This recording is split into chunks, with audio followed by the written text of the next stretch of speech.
Clint Lowery, how are you, man? I'm great. How are you doing? I'm, we talk so much. It's I like this know is just this is weird, isn't it? yeah. It's all But good. no, it is, dude. I'm just glad to see you and glad you're safe and healthy. Thank you, Um, man.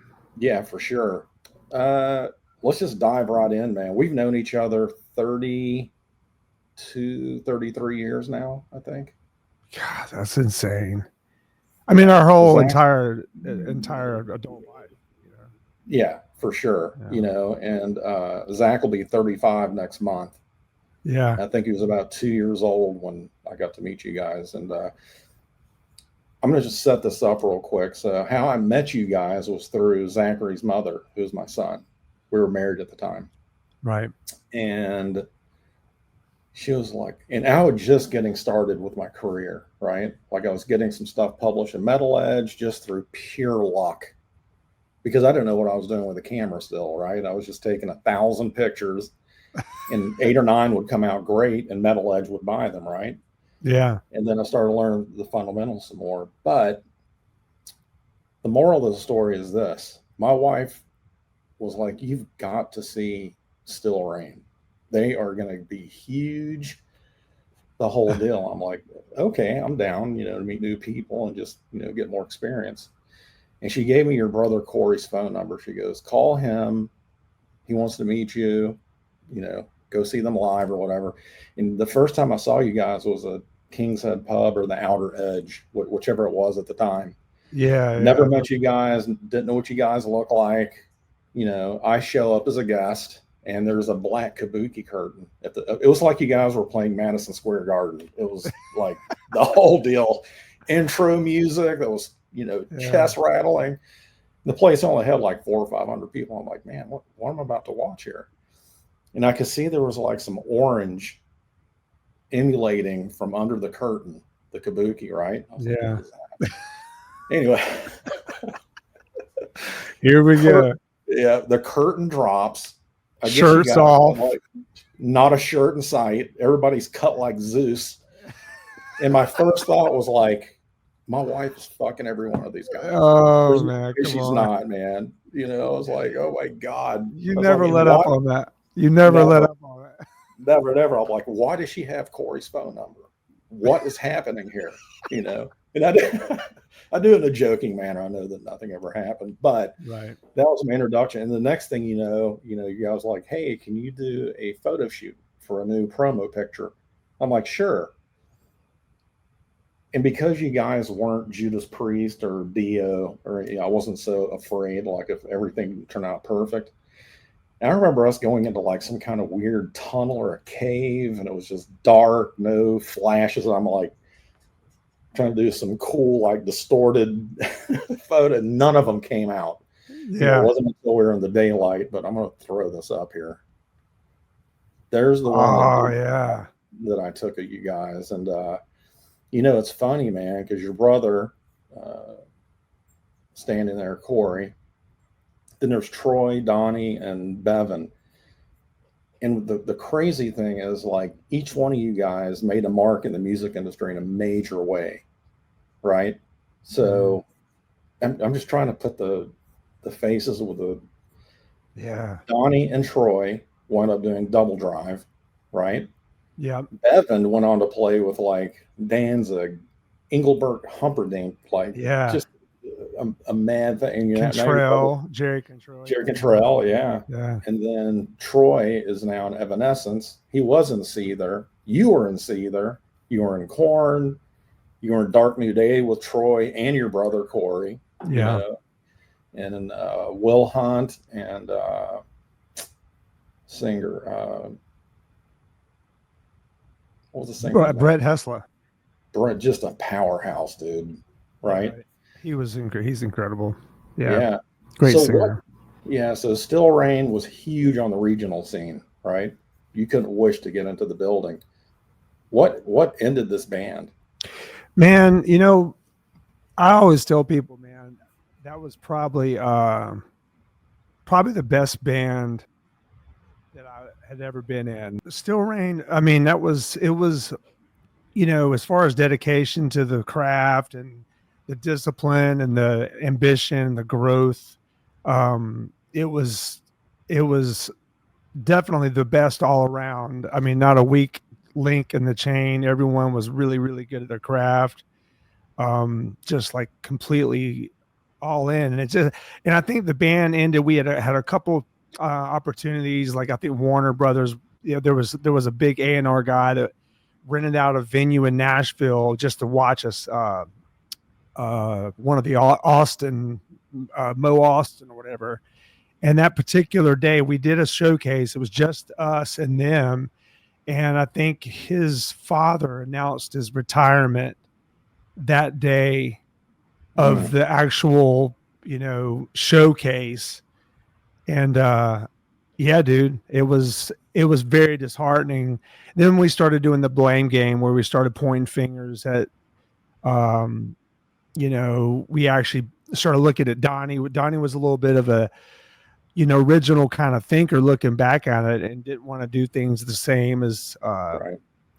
So it was ultimately like, all right, let's change that, let's so we did, for a brief moment, we fired Donnie and had this mouthpiece version of Still Rain. Remember that. Yeah. And yeah, so that's ultimately what put it in the grave. But I mean, man, it's like not a year goes by where I'm like, man, we should have stuck it out one more year, Yeah. Yeah. Yeah. So I remember you guys were, it may have, like the whole band, whoever was not from Georgia, you guys were at like Red Roof Inns and whatnot. And I would come, remember, we used to go to the Spaghetti Warehouse for lunch every now and then. I would come by. You guys would have like a boxing bag hung to a tree, just dismantling this thing, like sweating like Bruce Lee, just killing it. Training nonstop, man. Corey and I just trying to kill each other in the parking lot of Nights In, the Nights In, that's it. The Nights In. We actually had hotel keys that we just saved. Yeah. And so we had like access to all these rooms every time we would stay there, and it's just, oh my God, stuff. Yeah. So, the next thing I know, you're going to join Sevendust. Mm-hmm. And I remember the first couple of shows, I think, may have been at like the Rec Room. And then you guys started getting some heat and started doing showcases and whatnot. And I remember being at the Masquerade when you guys got signed. And something about, I think your amp went out during the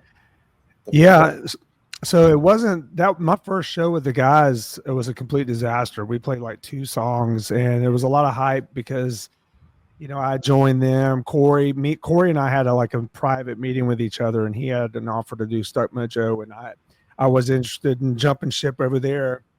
So we kind of made an agreement as brothers to separate, which was tough, because Corey and I had been through so much together, and at that point, so him going off, I got his blessing, he got mine. And so from there, it was just like,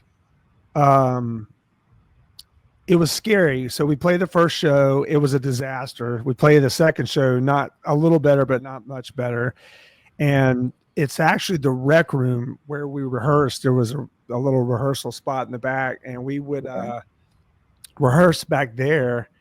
And we did a show, just not thinking much of it. And a rep from, there was that Gavin convention, which was a big radio convention held in different cities every year. And TBT just happened to be, they accidentally showed up at the Rec Room when we were playing. They were actually looking for a strip club and came in there and saw us. And then they got our little demo. And then that's really where it happened. It was the Rec Room. Right. Yeah. That's wild, man. And before you guys were Sevendust, it was Crawl Space. Yeah, that's the name they had when I joined. So it's crazy, man, because my old band, Atlanta Legends, Salt Jack, were disgusting. I remember you told me the name of that. Yeah. And I was like, that is so Fran. Yeah. And then we were supposed to do a show at, what's the place in Little 5 Points? The Point. The Point, yeah. Yeah, and you guys canceled. Yeah, something happened. I'm like, fuck, man. What? Oh, we were supposed to jam together? Yeah, we were like the support to Crawl Space. I still have the flyer somewhere. It's crazy. but that I'd never love to happened. see that. Yeah, and then there was just an anniversary on this album, right? Yeah. I The mean, dude, debut. that was a couple years ago. That came out in 96, 97. That's crazy, man. Yeah. I remember you guys were in the studio. It was with JJ French. Wasn't it on Windy Hill Road or somewhere near there? Like a Yeah, exactly, dude. It was Triclop Studios. That's where we Yep, recorded that. We did that artwork with this guy Brian, and we were like high as a kite, and we did like it was like computer graphic 101, right. and we did that. I remember and that was like one of the effects you could do. Yeah. So that's actually a guy smoking Or we marijuana, yeah, and yeah, we of kind of course. manipulated it. Yeah. Look how terrible that font is. It's the worst. It's the It's like worst. it's like bleeding cowboy or whatever, right? Like It's like, that. yeah, metal. What? Remember there was the old like back in the day in the magazines, Metal Method, Yep. and it had like Oh yeah. the logo was like shooting out at you. Like that's Yeah. like one step like in that direction. So Right. Right. It's cool because I have memories of going to the studio when you guys were recording, and I bring my son Zach with me. yeah, If it was in '96, he was 6 years old. But yeah, it was just great memories, man. It was so cool. And yeah, it's crazy, man, because I have to credit you for me even being in this industry. One of the people, because Tattoo the Earth came around. That was in mhm. 2000, and I'd never done a tour before, and I was hungry to get on a tour, right, as a tour photographer. And I had hit you up, and I'm like, man, who's the promoter on this show or whatever? Like, I don't know. I'm going to ask management, and I'll see if I can get you some info. And you did. You came back, and you're like, the guy is Scott Alderman, Oh the founder of wow, the tour. Yeah, and you got me his email address.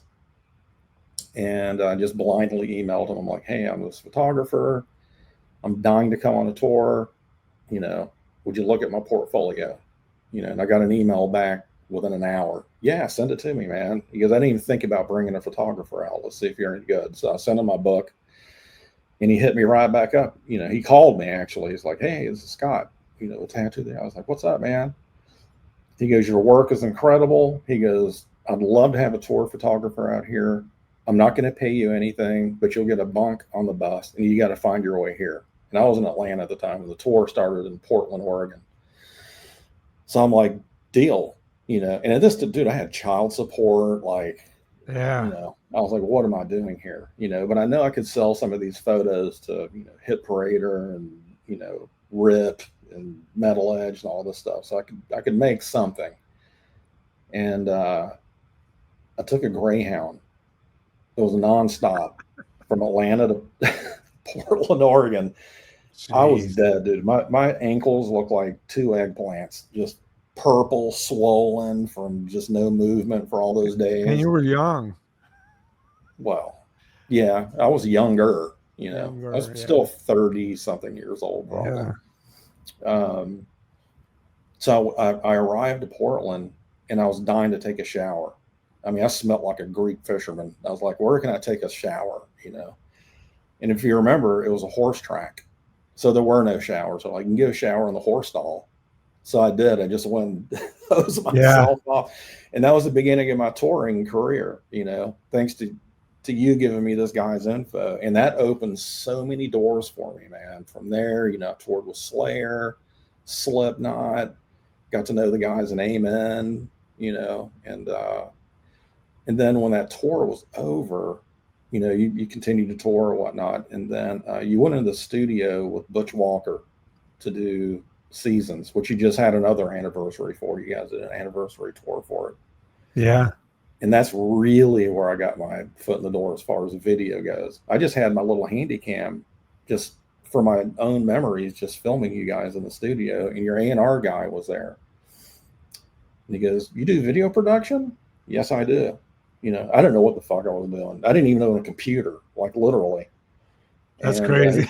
yeah, he goes, well, we're looking for somebody to do a making of bonus DVD that'll accompany the CD. I'm like, okay. And he goes, can you get me a budget together? I'm like, sure. Give me till tonight. I didn't know how to write a budget, right, for something like this. This is monumental, right? So my good friend Jen Rothland does all this. She was the queen of video production in LA, and now she's taken over Nashville. She's the queen. So she wrote up that she was like, "Here you go." I think it was for like $90,000. I'm like, "You've got to be kidding me! They're not going to give me 90 grand to sit around and film, and put something together." She goes, "Yes, they will." I think who was your? Well, it was Sean Johnson, right? No, Sean Roberts. Sean Roberts was your ain't. I turned it into him. He's like, "Okay, greenlit." Then I Amazing. shit my pants. Yeah, I'm like, now I got to get a real camera. The best consumer prosumer type video camera at the time was the PD 150. Yeah. Right. So I bought that. I bought the old egg shaped looking IMAX. Right. That was slow as shit. And I went and bought Final Cut, the editing program, and back then it was a CD. Everything now is cloud based. Sure. So I plopped this. It was Final Cut 2. I think now it's 10. Right. I open it up and it looks like the cockpit of the space shuttle when you open it. I'm like, I panicked so hard, man. And then I went to this old place that used to be like a best called Media Play. Do you remember that place? Oh yeah, I remember. So yeah, so they had a book section. So I bought Final Cut for Dummies, and that's how I learned how to edit and put that together, right? And then the album comes out. The DVD is pretty much a success. I had Pete the A&R guy, the whole making of Oh, it the was album, great. all Yeah. that stuff, man. It was so much fun, and I still get people talking about it. Yeah. It was so I got to cool. go back and watch that, man. Oh, I dude, got to it's go back and watch it. hysterical. It's so fun, and what a great record, man. And to Oh have yeah. Butch Walker put it together, right? Like a Yeah. local hometown hero. And Butch and I go back to when we were teenagers, man. He used to play Danny's Rock and Roll Bar, Yeah. and he I was love just like, Butch, man. I was texting with him or through Instagram yesterday, yeah, talking about he'd done some funny like rock vocal. He did a lot of side skits, comedy things on his records. On his first yeah, solo record, he did something pretty funny. So yeah. I remember Jim Gillette like did some kind of thing, and he was kind of making a spoof of that. But I love Butch. He's so funny and Dude, he's talented and he everything. really is, man. To see where that guy came from to where he's at now is mind-boggling. You Yeah. know, it was funny Yeah. when I was still in LA. I was flying to Nashville to shoot a pilot for a show, and I was sitting up front in the airplane with one of the producers, and there's Butch Walker sitting right there. I'm like, that can't be Butch Walker, man. We stood up and we talked the whole, 3.5 hour flight, just Yeah. reminiscing, and it was so cool. It was so cool. Such a great Um, guy. yeah, and then that led me to directing his live concert DVD that Oh he did at wow. the Variety Playhouse. Yeah, it was a multi-camera shoot. Um, he just asked me if I could do it, and of course, I'm like, yeah, of course I can do that. There was no Yeah. camera switching; it was just me bringing in a bunch of my bros that could shoot really well, and a Yeah. jib operator, and I'm like, just get the best angle you can get because I didn't have enough money for a switcher and a big truck with monitors in it and stuff. So, you put it out, did well, and then that seasons things led to this. Oh man. A lot Dude, of you, people you forget about this one.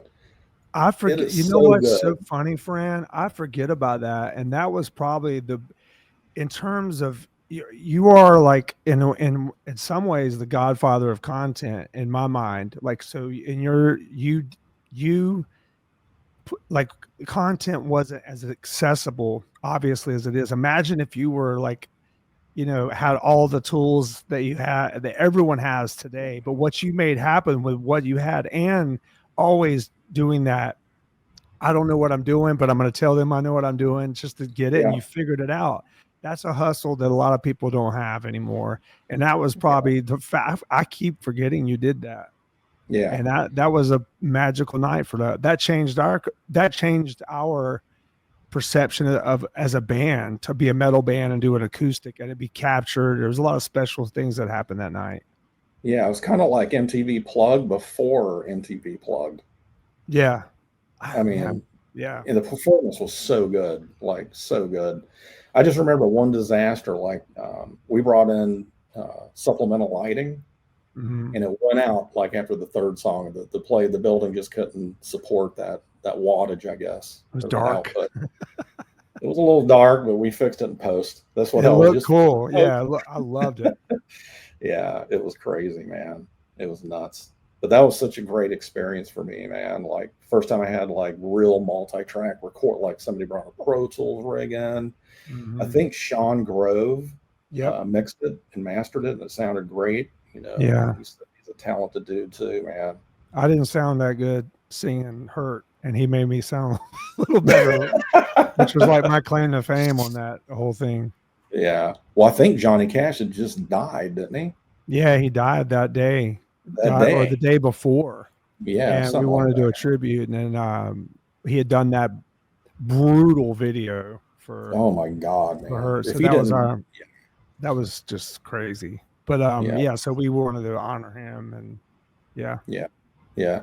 So when it came time for you to step away from Sevendust for a bit and do your Dark New Day project, how did the guys take that? Or were you guys like on a break anyway? Or what brought that up? It was a combination of things. So I was really bad in my alcoholism at that point, causing a lot of trouble, trying to get sober. Corey and I were talking. They had started kind of putting together this idea of Dark New Day and putting together a band. Originally, I was going to be the singer for it. I wasn't stable enough to kind of get through. So we had done a few rehearsals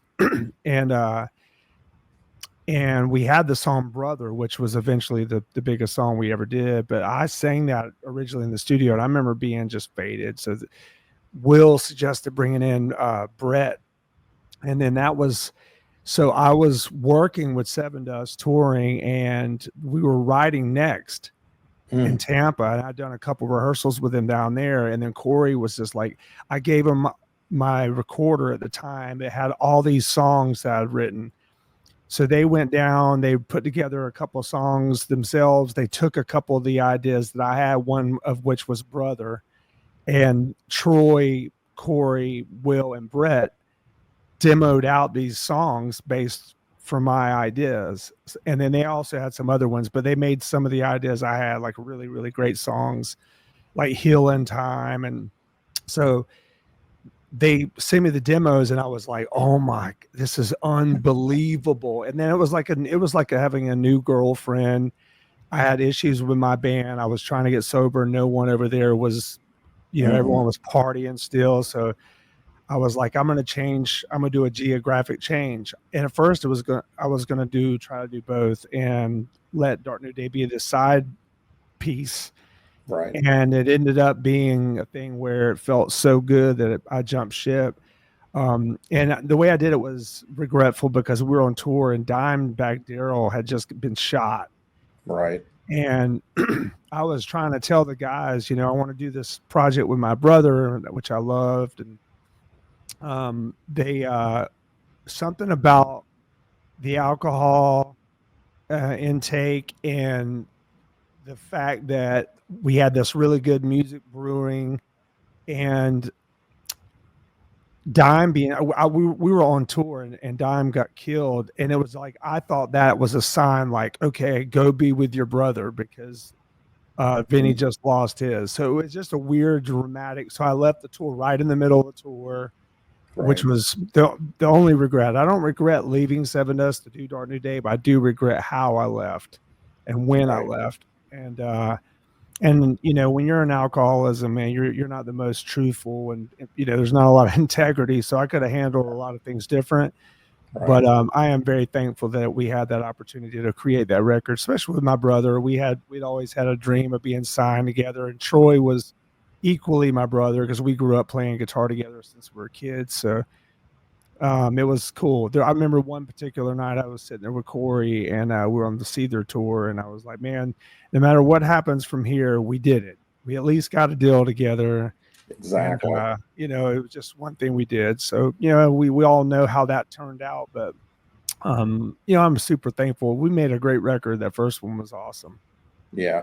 I remember when you guys were writing, I'd come to Orlando and I got Brett Hessel had his own studio or rehearsal spot. Yeah. But I found those tapes, dude. It's it's crazy, man. You guys writing, all these songs, and I'm like, oh my God. It's like literally a time capsule that I found, and I'm like, oh. And then you guys did the photo shoot. I Yeah. don't know where that was, but it was near a lake or a pond, and they Yeah. stuffed all you guys in this teeny weeny canoe. And you Swamp. guys are, it definitely was a swamp or something, but I'm sitting there videotaping it, man. You guys are like, please, this thing's going to tip, And you Yeah. guys coming off of it, I think it was Troy or maybe Corey fell in. They just completely flopped into the water. It was insane. Yeah. And then I remember, I toured with you guys for a bit. Um, wound up doing the official video for Pieces. It was a live Yeah. concert video. Yeah, that was like we shot in Chicago, and it was like two different cities, but it was pretty fun. Yeah. Man, I forget about Yeah, all this stuff. It's yeah, wild. man. And then I remember I got commissioned by TBT to do a video of Broken Down, that's on Seasons. Yeah. We filmed that at some It was a outdoor, field in Columbus, Georgia or something, right? somewhere weird, man, like in a forest. I'm like, this Yeah. is It was weird. It was like a huge park. yeah, freezing. You see the breath coming out of everybody that was singing or moving around. I'm like, my God, Yeah. it was crazy. Yeah, that was a fun video to make too. And it's funny, I was on the road when that hit MTV. I was on tour with Slipknot. Paul Gray comes out. He goes, "Did you direct this video for Sevendust?" I'm like, "Yeah, man." He goes, "That's fucking I didn't know you did video work." I'm like, "Yeah." We'll break out your video camera, because I was just a photographer for them. So I Yeah. found all this insane footage from like 2002 or four or whatever it was. That was Slipknot, just shot with my little handy cam. Priceless stuff. Oh man, no, no. I was going to say Yeah, that's people would yeah, love to have that. yeah, yeah, yeah. And I remember Joey was always so cool, and he'd be like, "Come up to my drum throne, man. Just film the whole show from there if you want." I'm like, Yeah. my God. And I remember on Tattoo of the Earth, like all the drummers would sit around him and Shannon Larkin and just watch in awe. Dude, yeah, such a force, dude. They were little Joey Yeah, was just crazy, crazy. He was a huge part of that. Him and Paul, man, yeah, huge part. huge part. So when you're looking back at your party days, and I think everybody knows that, like Sonny Mayo's now clean, Joey's departed because of his behavior with addiction. Yeah. Paul, how close were you to that? Did you, now looking back now, you're like, man, I could have slipped away in my sleep that night? Or were there any scary moments you had? Like, I'm not coming out of this Multiple, alive. Really? multiple nights where I was holding my chest. There was a particular night me and Corey were on a bender, man, and just like my hands were, I had taken a ton of NyQuil trying to counteract all the uppers I was on, and my body was just crashing. And so many times where my heart felt like it was going to explode, and I have no idea. I mean, the amount I would take pills and be drunk and not remember how many pills I was taking is just a miracle that I didn't pass away.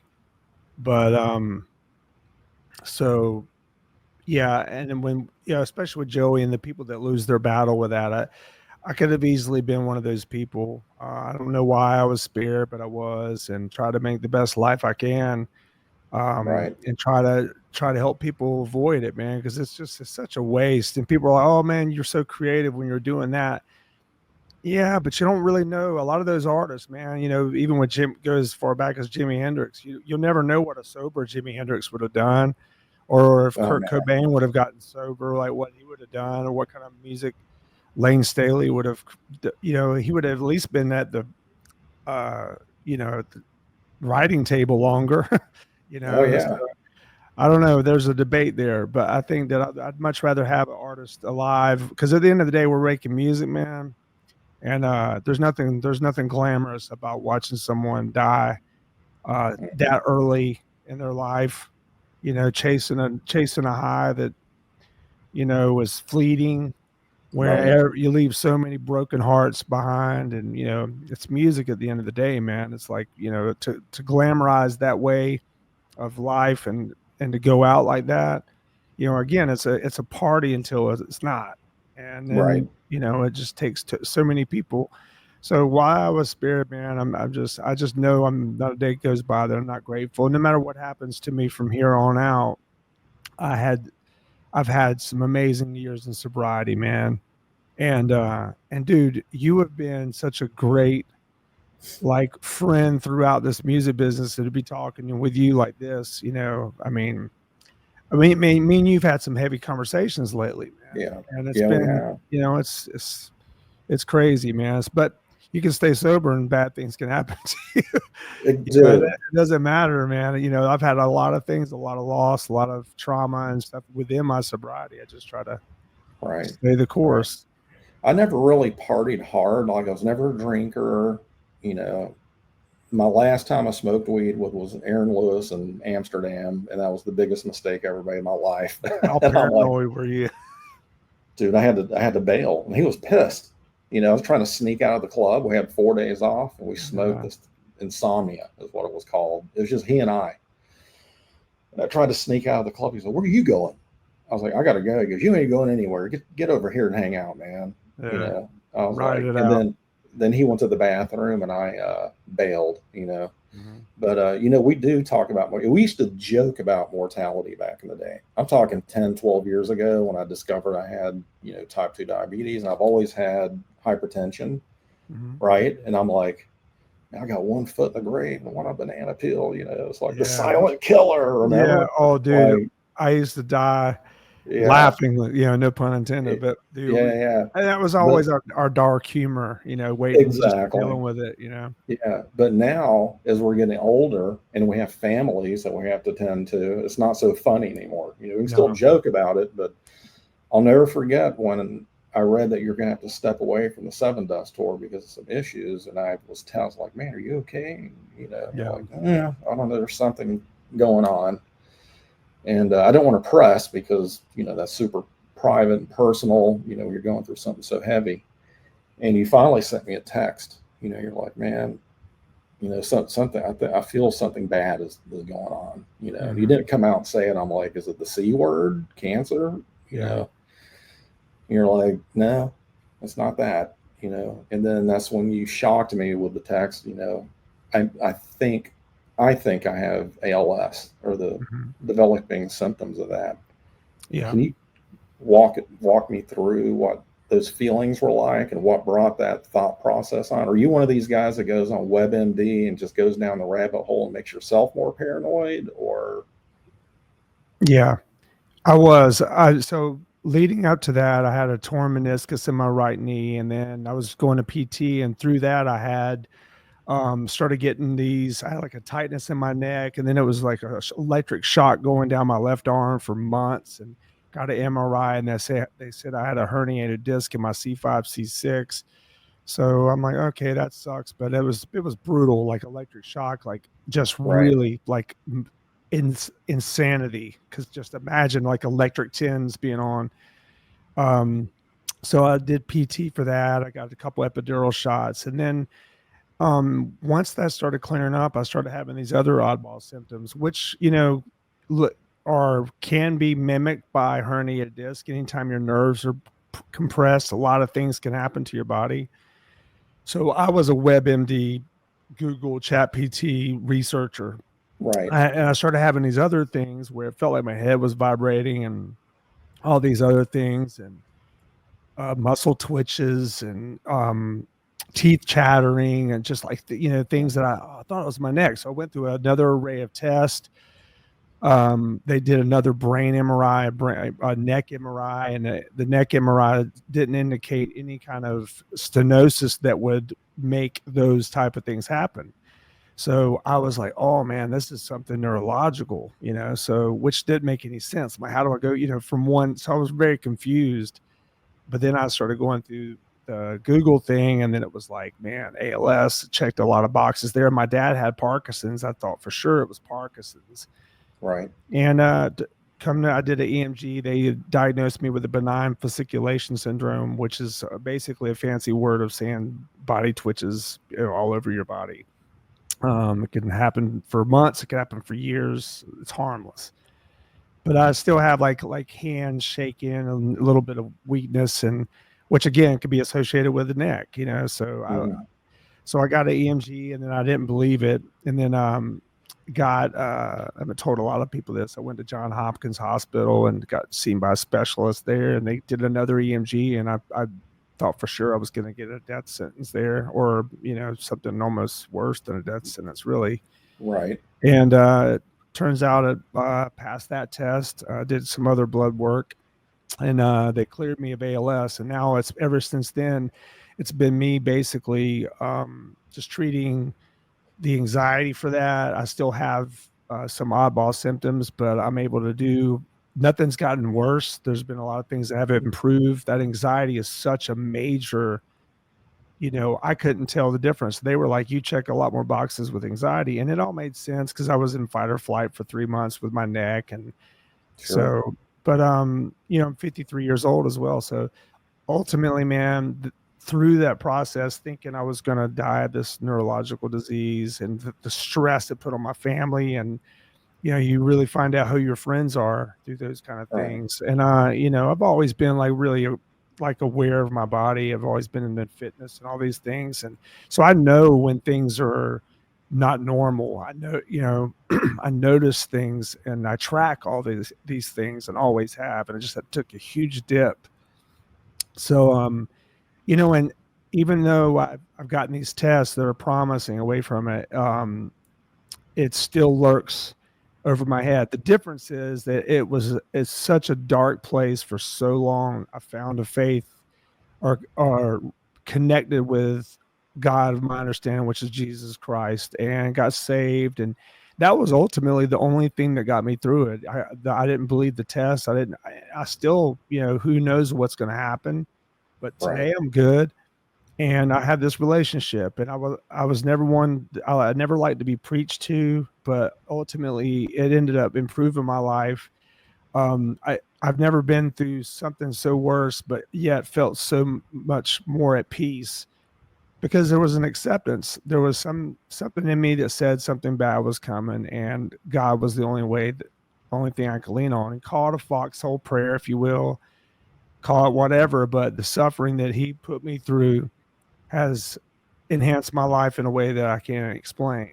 And I needed that dark fear and that loneliness. No one knew how to help me. No one knew what to say to me because I was a train wreck, mentally destroyed, analyzing every sensation in my body 24 hours a day, things that were lining up with something terrible, even though I was getting these tests that were saying that wasn't happening. So anyway, long story short, through suffering, I got an understanding of life and service and things I want to do for other people and relationships, and all those resentments, all the things that I was hanging on to just melted. And all of a sudden I'm like, I just want to be the best person I can be. And I want to appreciate every breath that comes in. Every day I wake up, dude, Fran, I'm not lying. Every day I wake up, I'm like, thank you. And I have little things that happen, but you know what, man, I'm 53 years old. I've lived a great life. I've had ups and downs like everyone else. I have had 2 beautiful children. I was more worried about them, my wife, than anything. I see kids. I have this little kid, Braden. He's got brain cancer, and he's a brave soul. He's my son's age, and him and I have become pretty close, and he's getting these great treatments and fighting it. And I'm like, you know what? If I do, if God chooses me, I don't want to put it out in the universe because I want to be around. I don't want to open any doors. But I did realize that if that is the path, and it will be eventually, there will be a day where we all face our mortality, and I just hope that I can face it with honor, and I can help people throughout that process, even though. We're not promised perfect health and perfect life, and you've experienced your own dips and valleys and very scary stuff. So you get through that the best you can. You take what you get, and I've never been one of them tough guys, just toughen up. But I came to a point where, okay, God, I need you. He gave me strength. Now I get off my ass and I do the things I got to do to live. And no matter what comes down the pike. You Yeah. know, I gotta be there. So I take it a day at a time, man. Just like sobriety, just like everything else. Yeah. Right.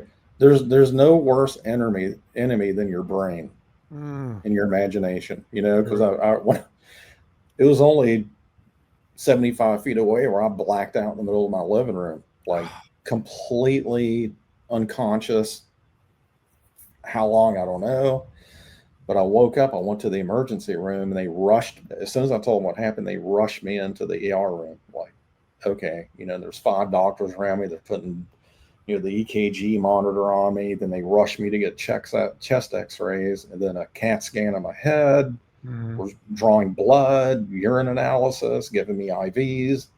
I'm like, what is happening? You know, my heart rate was like an F1 car, just 1,000 miles per second, you know. yeah.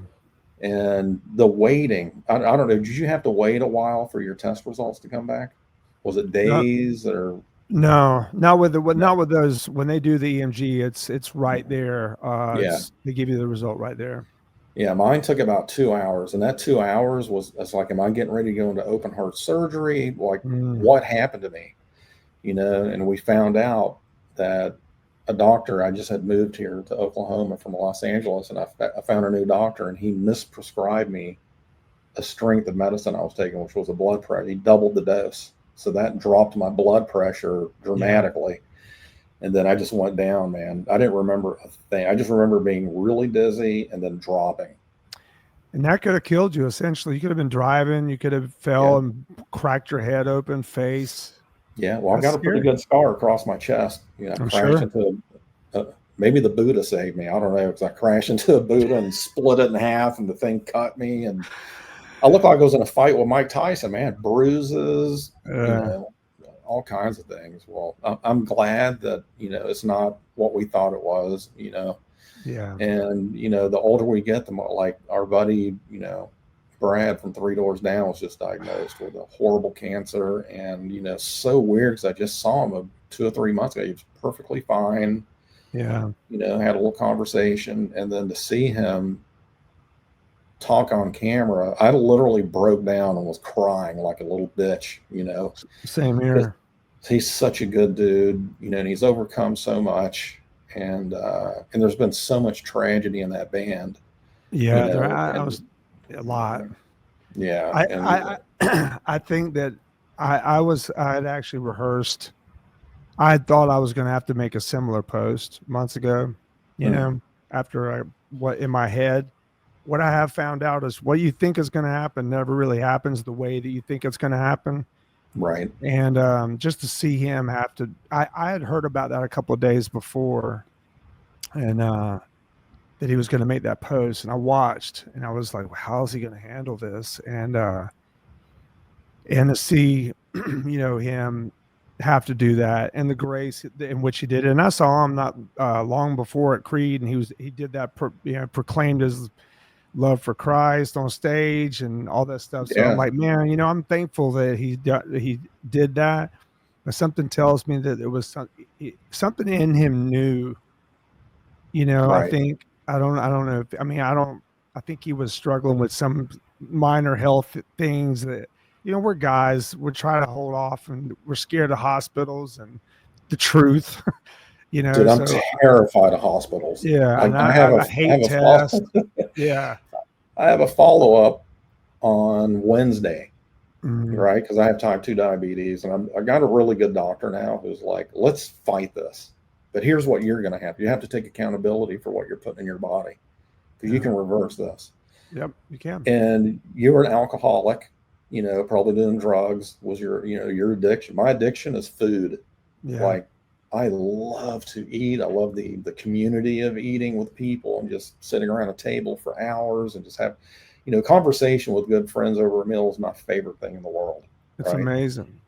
It's tough, man. I'm looking at all this bread, mashed potatoes, pasta. None of it I can eat, Mm, and the inside of my body screaming for it. Like, yeah. it's okay, man. Just one, Well, just one I bowl of mean, angel hair won't kill you. Yes, it will. You know. you like me, you just ate and we drank too much. Yeah. You wouldn't have been in this Right. situation had you been able to do it in a And I've moderation been, type. and doctors have been telling me this for years. I found out I got diagnosed when I was touring with Stained, and I was like, I gotta see what's going on because I was sleeping all day. I was drinking gallons of water, like Yeah, it's not it right. was like Your body I will was like a tell you, man. camel. Hmm. Yeah, and then I was sleeping all day, man. And I'd be in the bunk, this was dark as shit and cool. You got your headphones on, you're just out. And it'd be 30 minutes before show when I have to go to work, and then I'd go to Mm. work, come back, and I was getting up 15 times a night to pee, and I'm like, why is this? What is going on? So I went to the doctor, like, congratulations, you have type 2 diabetes. Yeah. So they Well, at just put least me on a bunch of medicine, that was it. Not telling me how. Maybe back then there was no reversal for it, but now science has figured you can reverse the type 2 diabetes by changing your 100%. habits. Yeah. Yeah, so I've been doing really well, with that part. I'm losing weight. I'm curious to see what my A1C numbers at. It was at like 9, which is extremely high. Mm. Yeah, it was Do the bad. right things, man. It's like we've had many conversations about it, and do you want food or you want life? you know, and I it's want, hard to change yeah, that relationship because guess what? I eat more sugar than I ever have. I was pre-diabetic about you a couple of were, years ago. I was like 5.7, like the yeah, one underneath like actual 5.9, I think is yeah. pre-diabetic. Yeah, Oh, okay. I was on the edge of that. yeah, It was yeah, concerning, and so it's in me. It runs in my family. So I need to same. watch it. I work out like crazy, but it don't matter if you're putting that in your body. You'll develop it.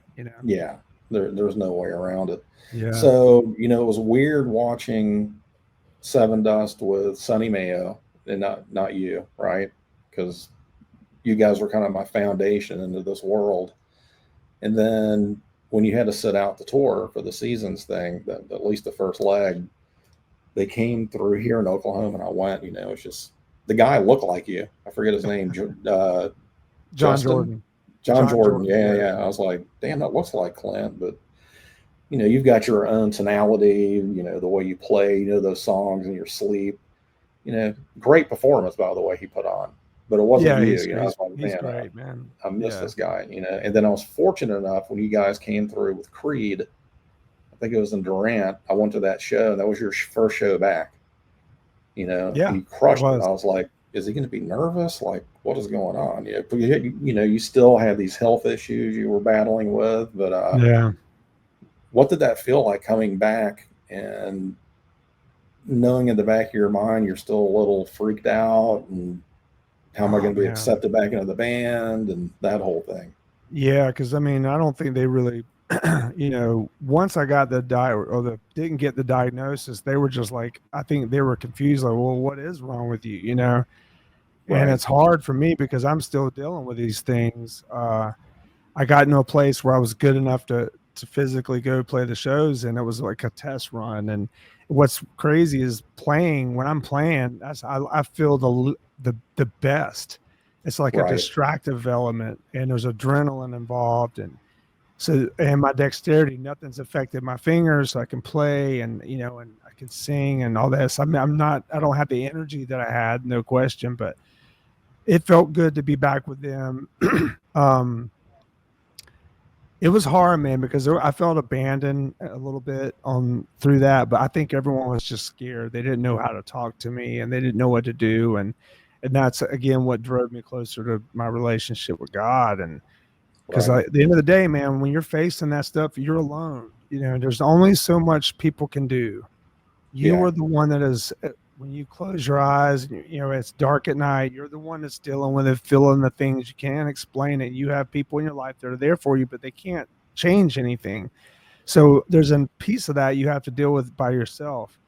I Right. was resentful of that first. Then I realized there's power in that. I don't need anything besides myself and my relationship with God. And then if others can help, that's great. But that's the only thing I had, man. So going back to them, I had a new love for them, less judgment, more appreciation.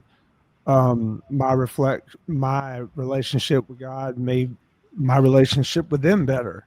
Right. And And it's I funny, the older we get, the less we nitpick at the small shit, right? Yeah, Like, it's not worth who it, dude. cares? It's old news. Let's move forward. Like, Yeah, I we're don't like to adults now. gossip anymore. I don't like. I mean, it's fun to gossip. I'm the first one that likes to do it, Yeah. but I don't. I don't. It doesn't serve me, man. It doesn't. No. It just. Who am I? To say anything Right. about anybody. But as a fun as it is to do, I just try to stay out of those conversations. And there's been a change, and I think they thought I was going to be like a Bible thumper at them at first. Maybe I don't Right. know, but I didn't go. I don't do that. I don't push that on anybody. I just tell you, if you want to talk about it, I'll talk to you all day about it because it's Sure. heavy. But if you don't, I'm gonna treat you with love. If you're not a Christian, I'm gonna treat you with love. If you are, I'm gonna treat you with love. And even some of the kind of non-lovable people, uh, I still look at them as a person, human, Yeah. you know. And I try to mend relationships within my own family, and you know about that. And you start looking at things like just get over yourself and just try to make the best with what you have and the relationships you do have. And the ones that don't serve you, you can walk away from those too, and just with love. And I know it's Right. all cliche and it's all corny, but it's all true, man. It really is. There's nothing, no reason Yeah. to Just like hold on to grudges, man.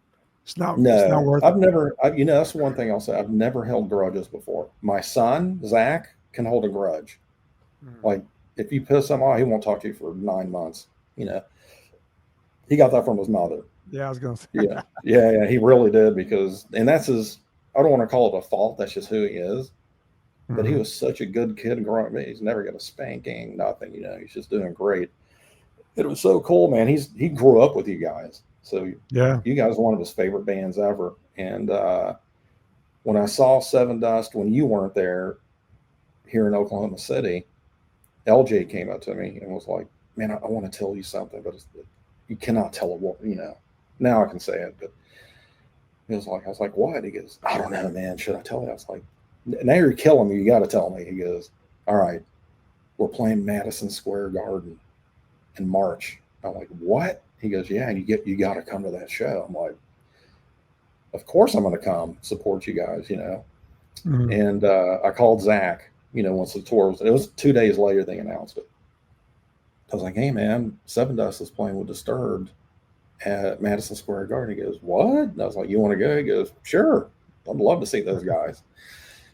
So I didn't want to bug you guys. I know that was a heavy show, and like tickets and comps were probably wiped out. So I hit Dan Donegan, who I'm good friends with. He's like, "Yeah, I can accommodate you and your kid for sure." He goes, "I'm going to get you both all access working passes and 2 photo passes just in case. I was like, "Well, Zach's not exactly a photographer, but he got to stay in the pit with me the entire show, Yeah. your set and Disturbs, man." And he had a smile. It was the great to see your children happy, no matter Oh, it's what the age. He's best. a man. And I'm like, fuck, dude, this is magical, for him and me. You know what I mean?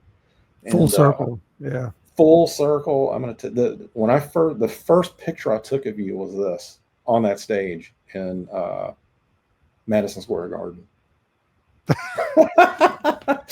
I was like, okay, Clint's back, and Yeah.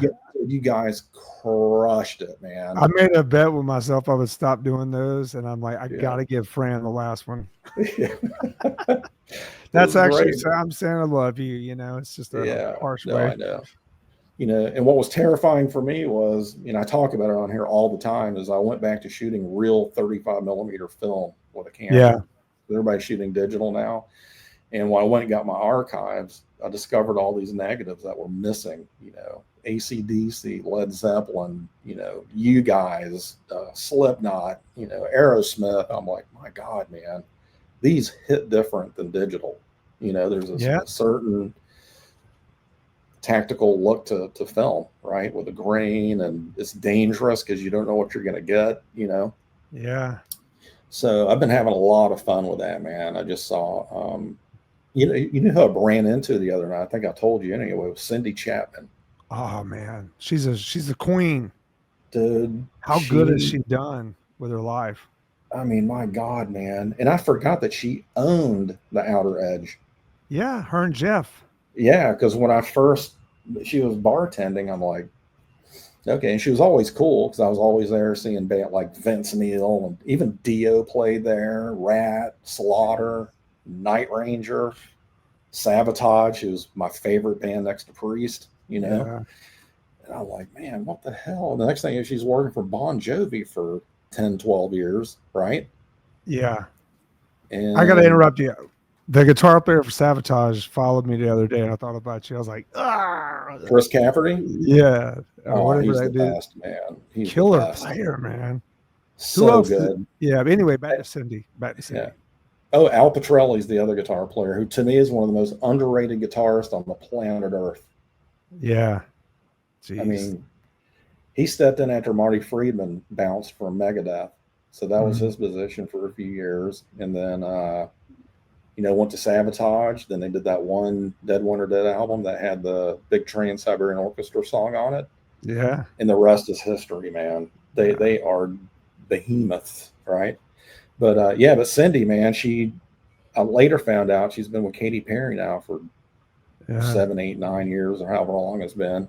And they were Mhm. rolling through here at the Paycom Center. She had never played Oklahoma ever in her career. Sold it out to the rafters. It was crazy, man. And she invited me to the show, and I went. Not my cup of tea musically, but I got to give it to her. The production and performance, and her band was insane. Yeah. Like all live players. Yeah. Like I was like, man, and Cindy introduced me to the whole band because they were all fans of Hired Gun or whatnot, and I'm like, okay, I want to give me your info because I'm doing a new show. I'd love to Yeah. because you guys are the cream of the crop. It Yeah. was crazy. How did it feel when you were a hired gun there for a few shows with like Corn? Did it was Um. was it just a paycheck, or it's like I'm never going to be able to contribute to this band writing wise, or Yeah, that deadened my soul pretty quick. I would get into yeah, these situations where I felt like I was going to be like a part of it, right, and I got in there. My ego with Corn was so like high that I was bummed that I was on the back on the little Go Go Girl stand, and right, not a full kind of up there member kind of guy. Which who the hell was I to think that? But I had an expectation. I quickly realized that every band has their own quirks and things and power struggles, and that's unique to observe and say, okay. And I did that, and immediately knew, I would have stayed there as long as I could because I was they were really good to me. But they sent me home because of my drinking. It ultimately got me sober. I credit Corn sending me home as the final right, thing, and going through divorce and all that stuff. But the Cedar thing was different. I thought I was going to have more of a role in the creative, and realized really quick that Sean's is just that is his thing, his band, and that's fine. You go into those situations, you should go into them. This is their entity. They don't need me.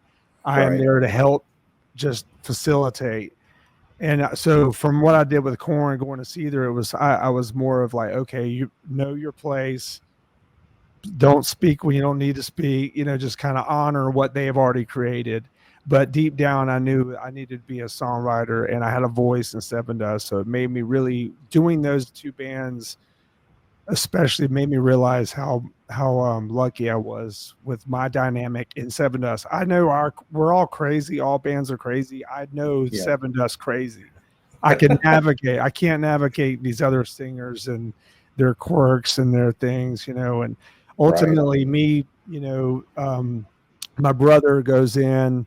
I go back to kind of do the Sevendust record. I'm still kind of like romancing the idea of being in this other band, and Corey goes in there and they love him. They fall in love with him. He's, never played guitar full time with the band. And the manager, I actually suggested Corey, and right, Sean and Corey were always super tight, and they got along better than Sean and I did. And so I was like, oh, Corey, yeah. And Corey learned everything and just like, had a few months, and he got into that, and they were like immediately like, yeah, this is the guy. And they had, he was the guy for that band, and I'm happy for him. I hope they do great things. Corey seems very happy, and Sure. and I'm back with my Quirks band, Sevendust, and I'm happy it worked out the way it did, man. Yeah. The guys and said they're just hysterical, man. Everybody has their unique,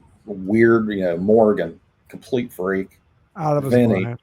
Love him. Yeah. maniac, John Connolly with his running. And I'm like, dude, I can't walk around the block without getting winded. And this guy's running 25-mile marathons regularly. Like like, 20 miles before we play. I'm like, dude, we're playing a show later. You ran 20 miles today.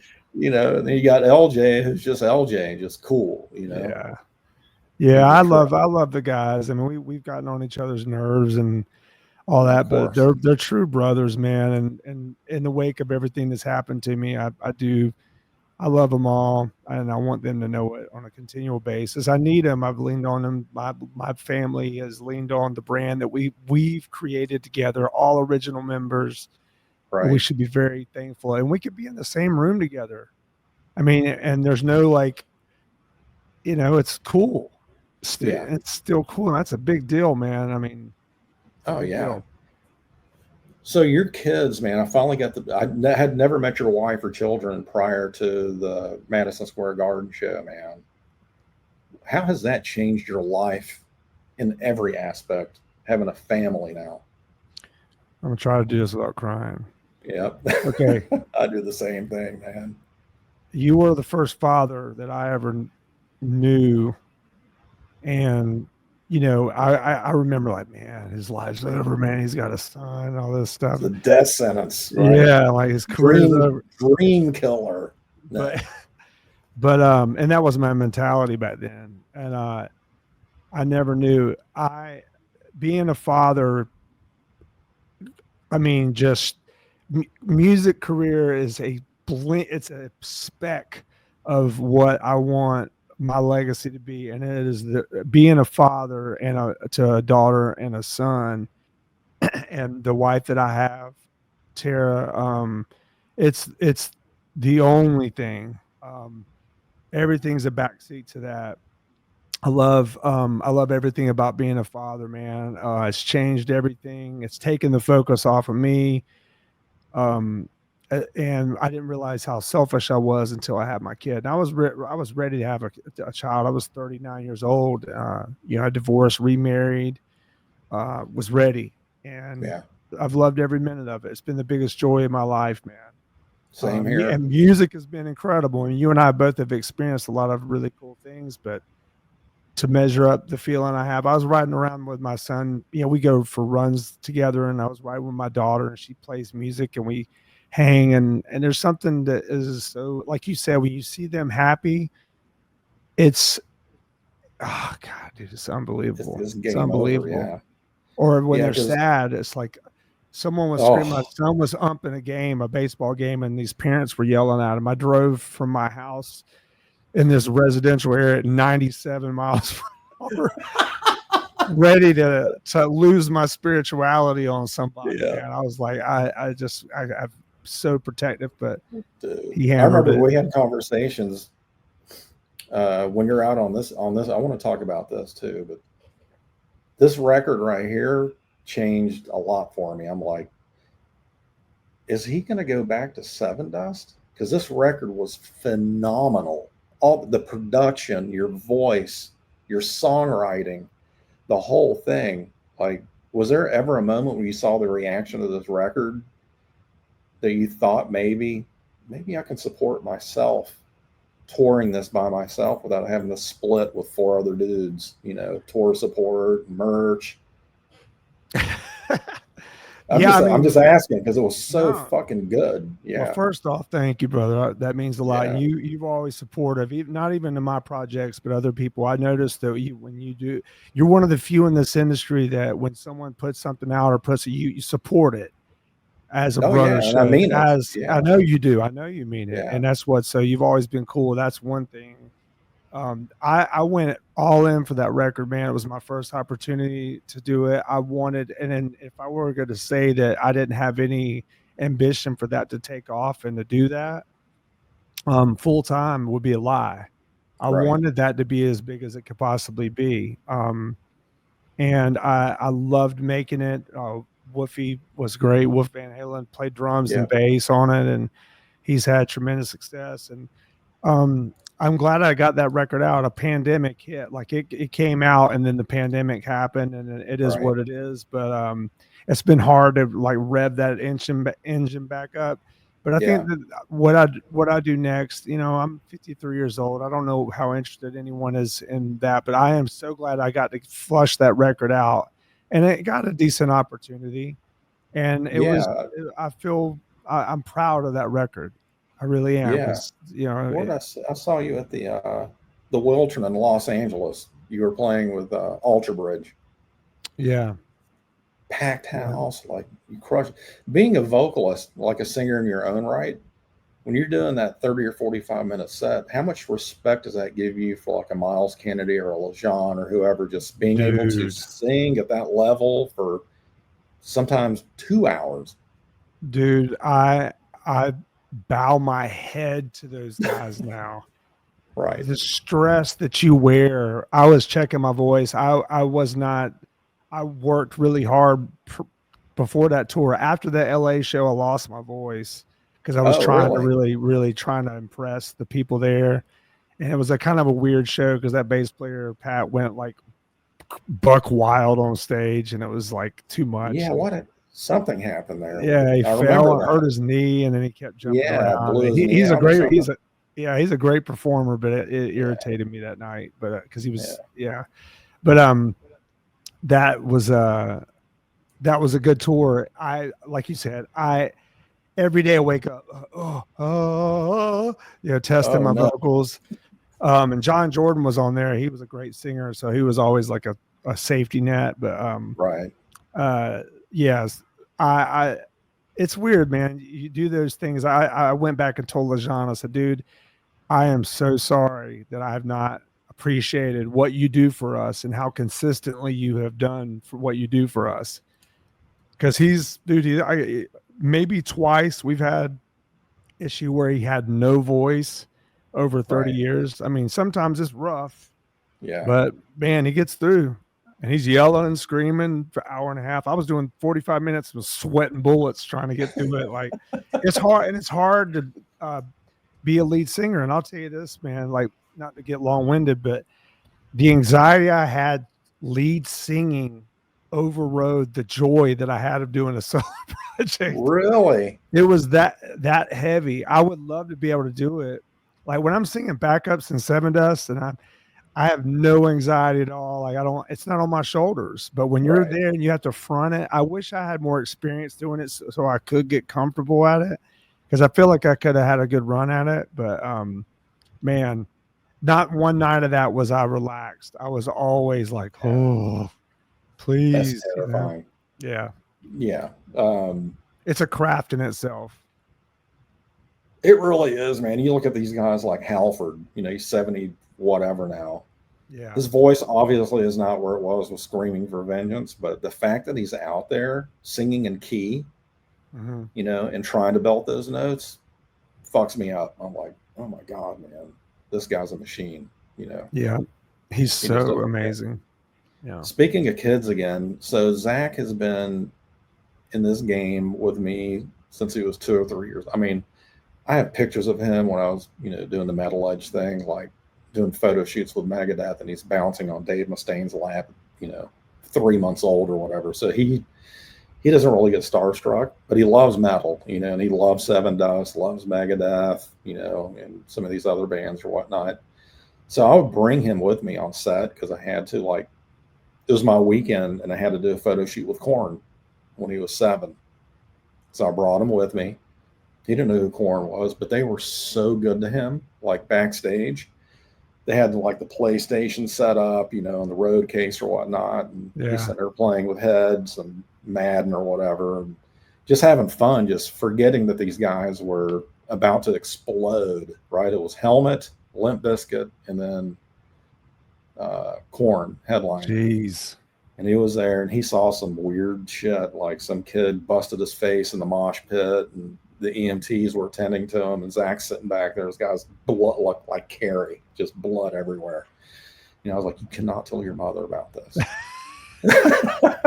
And he was my bro, so he didn't narc me out, and it was crazy, man. But they were so good to him. You guys have always been spectacular. But the point I'm trying to make is he's come out on the road with me before.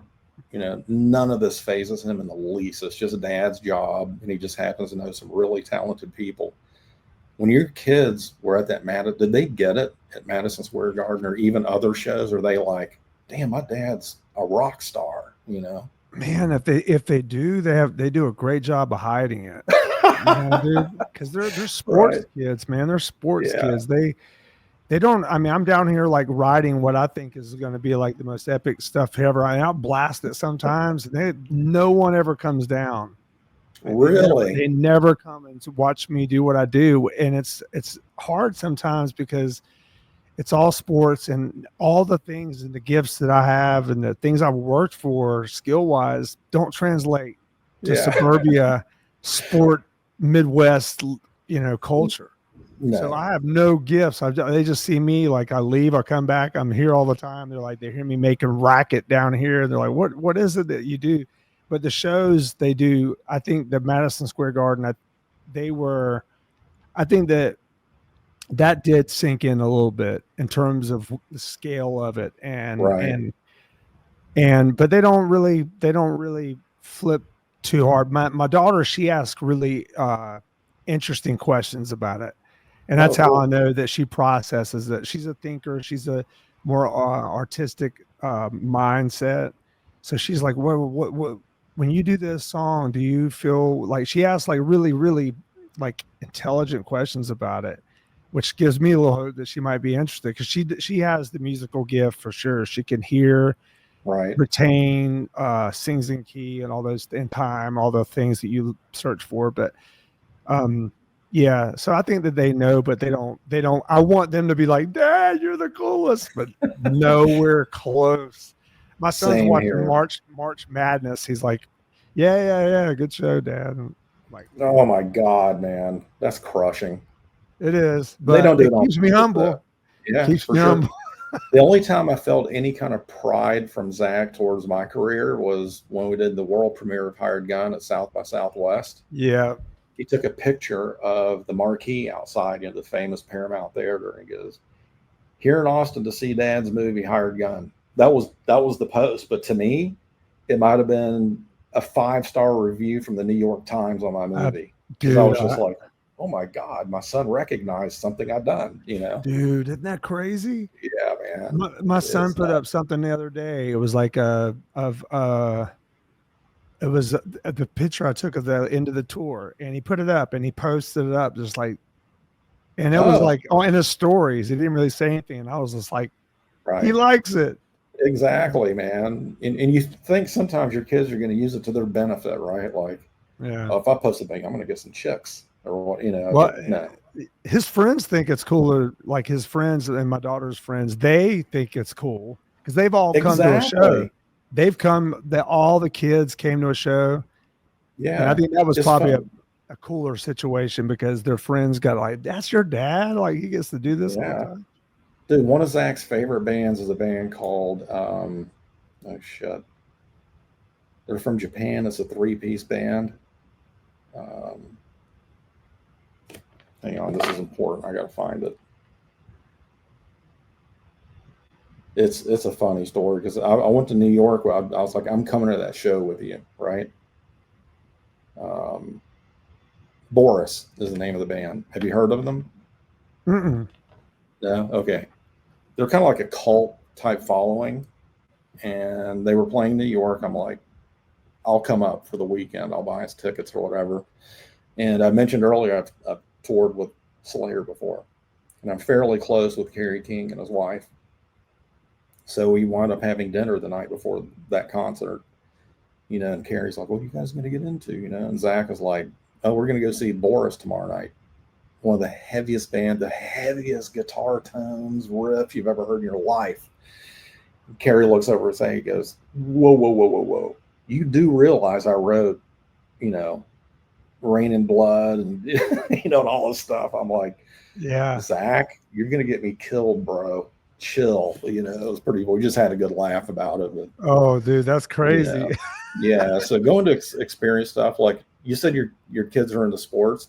Do you Yeah. take them to like pro baseball or football games, and what is their reaction when you're doing something like that? If you have, I've taken them a couple NBA games. They're big basketball players, both of them, and so okay, we've gone to a couple. Like got went to a Laker Memphis game and uh, took them to Milwaukee Buck, Golden State, things like that. They love yeah, that stuff, man. They love music though. My daughter loves Benson Boone. oh yeah, I know So who that is. she goes to concerts a lot. She really loves it. She watches music in a different way. She won't like dance around. She just observes it. Right. I used to do the same thing. I go to shows and I would never raise hell. I would just watch and be Oh, like, dude. yeah, oh, this is Yeah. insane. So that's what When she Zach does. and when Zach and I go see Priest or Megadeth, we're in the pit. Yeah. Even my old ass, I'll go in there with him. We're jumping around, going nuts. Then I pay for it for a week and a half after because I'm old. No, I same, can't man. do that shit. Right. And before I start asking you like just the general questions, I want to talk about your family, your birth family, because they were Okay. all insanely talented. Your mom, your dad. I was lucky enough to meet them both, and have a pretty cool relationship with your mom anytime she was around. But talk about their gifts Man, my musically and how dad, that inspired you. Yeah. yeah, man. My mom and dad met in a band. Well, my dad had a band and met my mom, and she was a part of that. And they recorded music, and it was the framework of our life. Knowing my dad was always on tour, so he was an incredible musician. My mom was too, man. She just gave up her career once Corey was born, my older brother, and put that on hold. So who knows what her potential could have been, but Right. so yeah, they were everything, man. They were fully into it. My dad was not super excited when we were all falling into the musical game because there's a tough career. He knew it, and he wanted us to be academically, uh, secure. Because he wasn't. He never learned. He quit school when he was really young to join the circus, and play Right. guitar. And it's a tough life. So, but once we kicked in and full on, they knew that they supported us 100%. Once they knew we were serious about it and we're pretty good at it and loved it, and so it was a cool thing to have that. But it's like our music has been our blessing and curse for our family because Right. what it's brought us together, but spiritually, like I think my brothers are insanely talented, and my mom and dad were, but it pulled us away from each other many years touring. I never saw my dad because he was touring, and I haven't seen Corey as much because I'm touring. Dustin, same thing. So the Right. blessing and curse of music is like the Lowery gift and curse, because we didn't have a normal life, but we had this musical life, Mm. and we had dark times and good times. But the music was always. My dad told me one thing to this day. He did get two major lessons. He's like, guitar's never going to be abandon you. Guitar music will always be there. So no matter what, everyone else will let you down. The Right. guitar and the escapism of that's what he meant. And then I saw him playing in an assisted living home when he was getting dementia, and he was in these really terrible places, smell like piss, and it was a nightmare, assisted living. And he's playing guitar for these older people that are dying. And I was like, how powerful. He's playing his last happy place was that. Parkinson's didn't rob him of that. He could still play. And Right. he did until the day he died in that hell.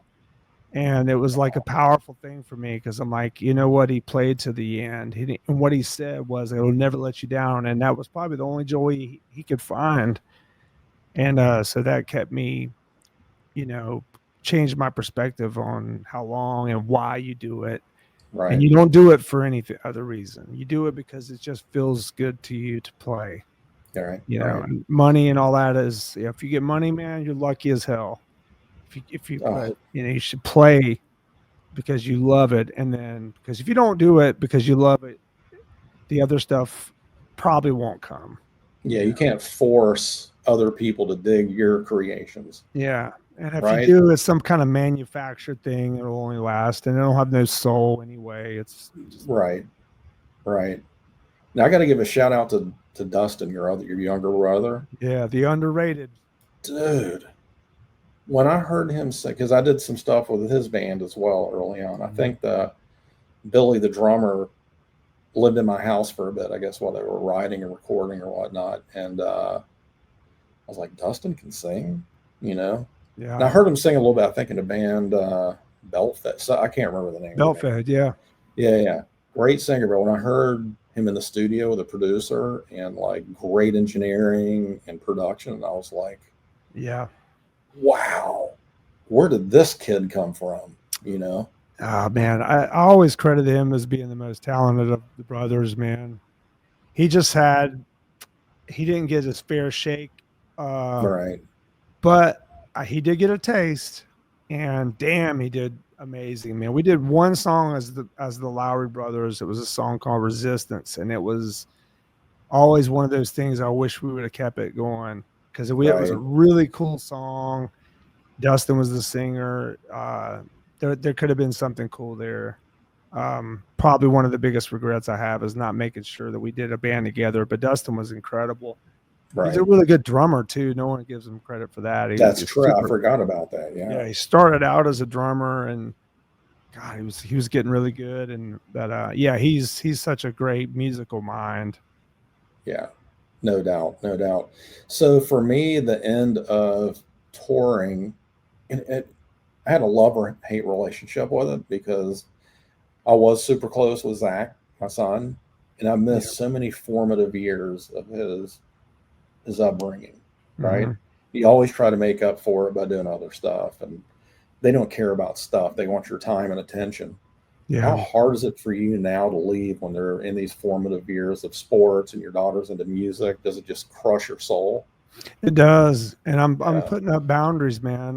Like the guys want to do a 2 month tour in Europe next year, and I don't know if I can do it, man. To be honest with you, with health and with those formidable years, my dad lost all those with me. I don't want to repeat that cycle. I've given 30 years to this career, 35 if you want to count Steel Rain. right. I've given enough. I don't know if I want to give up my time with my children, but at the same time, I have to provide for them. So, That's the um, crutch, isn't it? It's it's like, the crutch. It's like I gotta make sure they're okay. So I try. We did it where we didn't tour for a long time. 2 years of a pandemic, probably the best 2 years of my life because I was with them every day and never had to right, leave. Of course, it's terrible that that happened, the pandemic itself, but it was a positive for me. And I was right, getting ready to bail on touring 100% before the pandemic. I couldn't take it anymore. I did a right, 7 week tour with Seether in Europe, and it made me want to quit the music business because right. I'm giving up all this time with my kids, you know. But then you realize you're doing so many.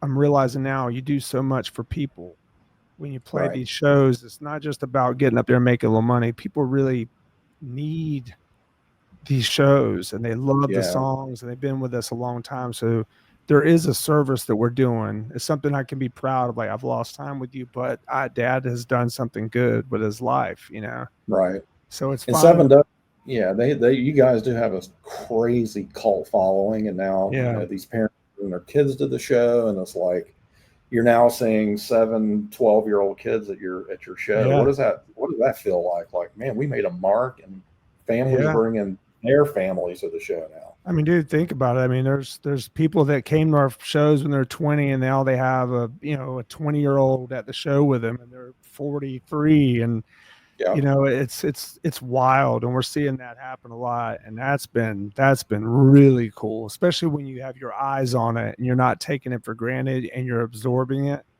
and we do these VIPs, and people tell us these crazy stories, and we're listening to them. We're not just like cattle calling. We're like, Right. man, this has been wild, man. We've been around for a long time, you know. So Yeah. yeah, I don't know, man. I don't love touring. Everyone knows it. I love playing shows. There's a whole difference. When I'm Right. up on stage, I absolutely love it. I love playing. It's amazing. I just don't like being away from my children. I don't like living on a bus.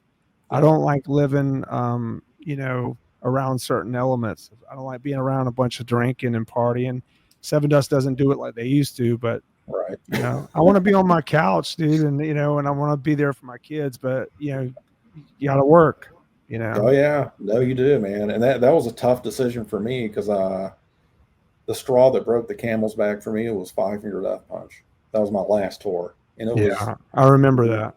they were raging out of control. A couple of the guys, and I'm like, I got to find my way out of this because I can't do that. I'm turning Yeah. 50, 51 years old, and you know I'm losing time with everything else that's precious in my life over this. You Yeah, and know, that's what. Yeah, I would be out there like sitting there in Mobile, Alabama, beside a yeah, dumpster, and like you know what I mean.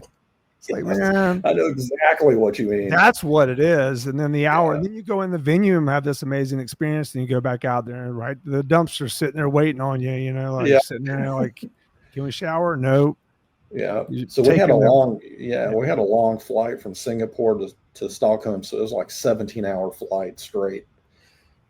And that's when the idea for Hired Gun came up. I had all that time to think. I'm like, what can I do that's going to pay me? I've got a nice little nest egg saved up, but I got to get out of this, right? And I hit the ground as soon as I got back to the States, man. I told the band I'm not coming back out. I'm retiring from touring and I'm going into filmmaking at the age of 52, switching a career that I know nothing about.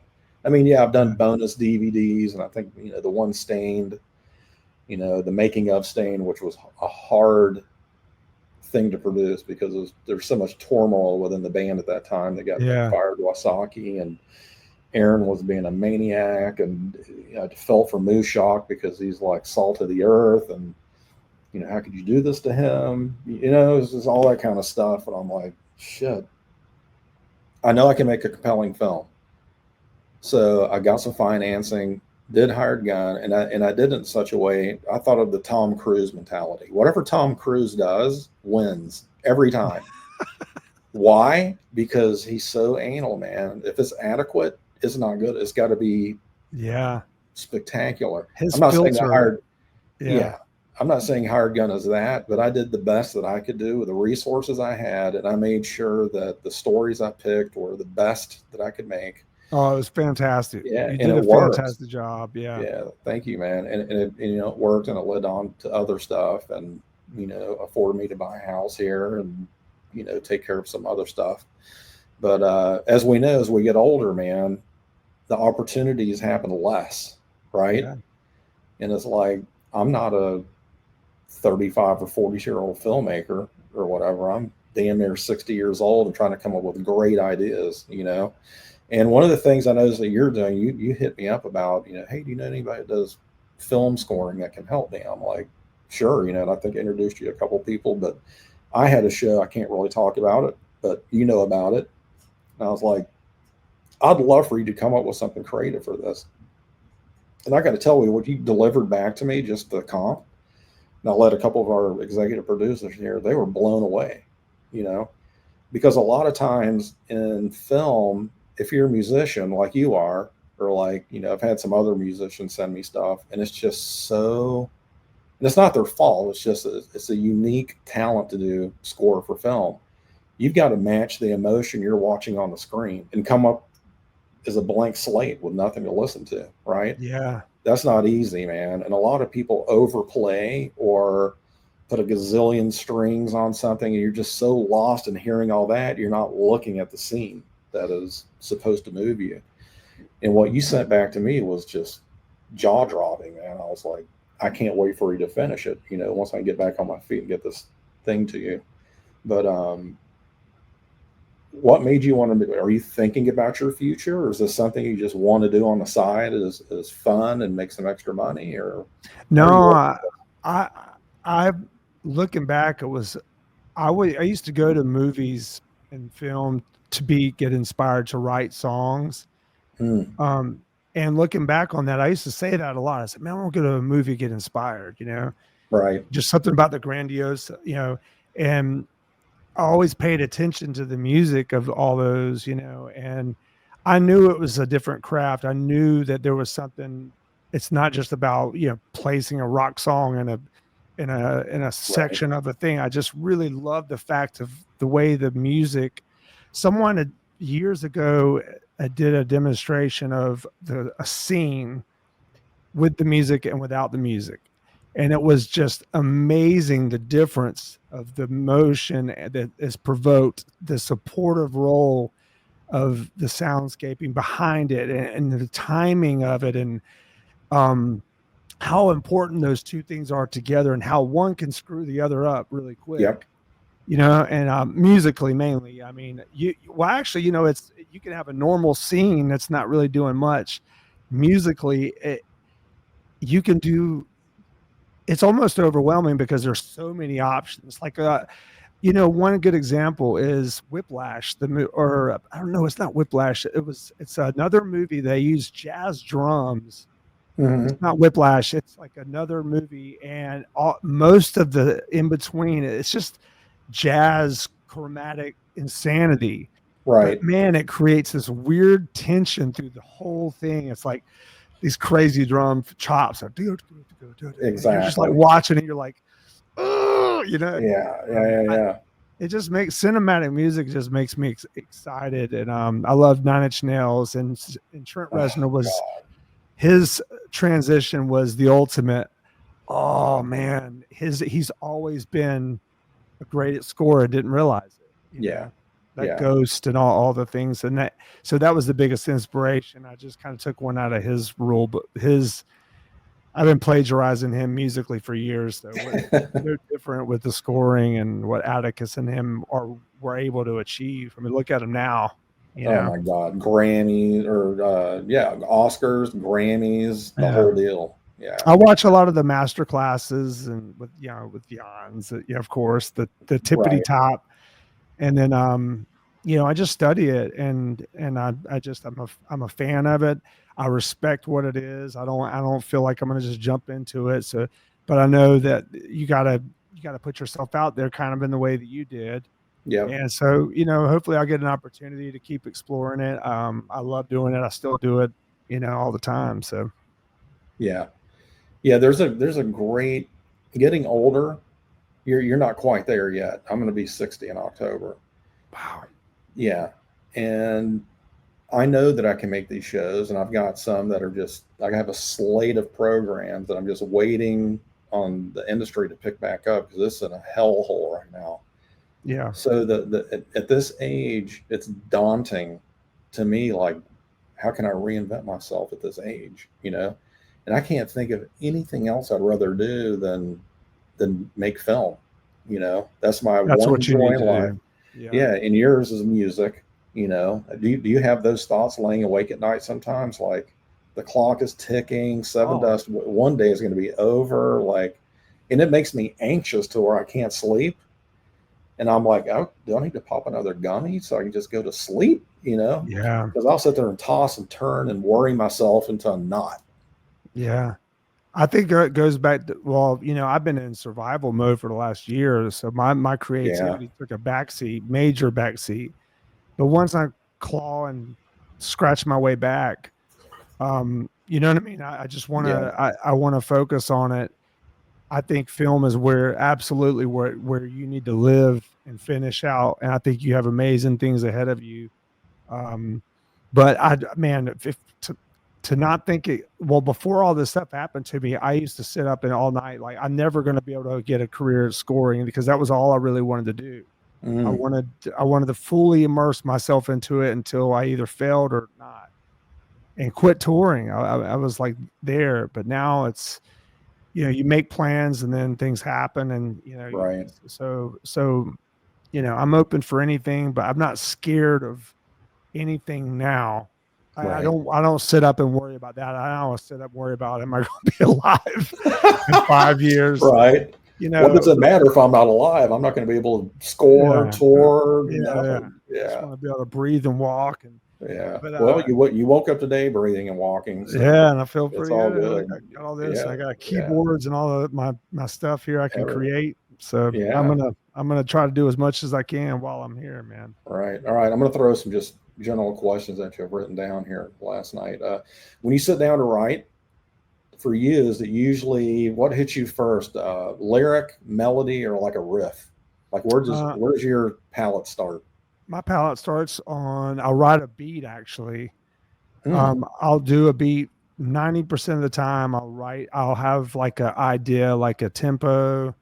So I'll write the beat, start riffing on that. I'll loop the beat, write the riff on that, start building it from that point. Then I'll change the drums back. Now that used to not always be the way it was. I used to do like the drum or the guitar riff first, but it's never vocals. The vocals I'll write after the Hmm. music is completely laid out, or at least mostly laid out. That's the musical landscape, and then the vocal is inspired by the music. Now there Okay. are times like for God Bless the Renegades, I had that melody in my head, that God Bless the Renegade. Yeah. Just was saying that over and over. So that was an exception. But for the most part, it's like if I were to go in a garage with a drummer, like, hey man, play a beat, and I'll just kind of riff out on it. It's the same mentality. I just write the beat that I want, and then I just kind of riff on it. And it just Right. naturally comes quick like that. Yeah. That Man, sounds you play. nasty. I'm sorry. No. Yeah. God didn't change your sexual mind. No, I know. I'm not saying God knows. He No. knows it's So funny. you've played with some incredible drummers.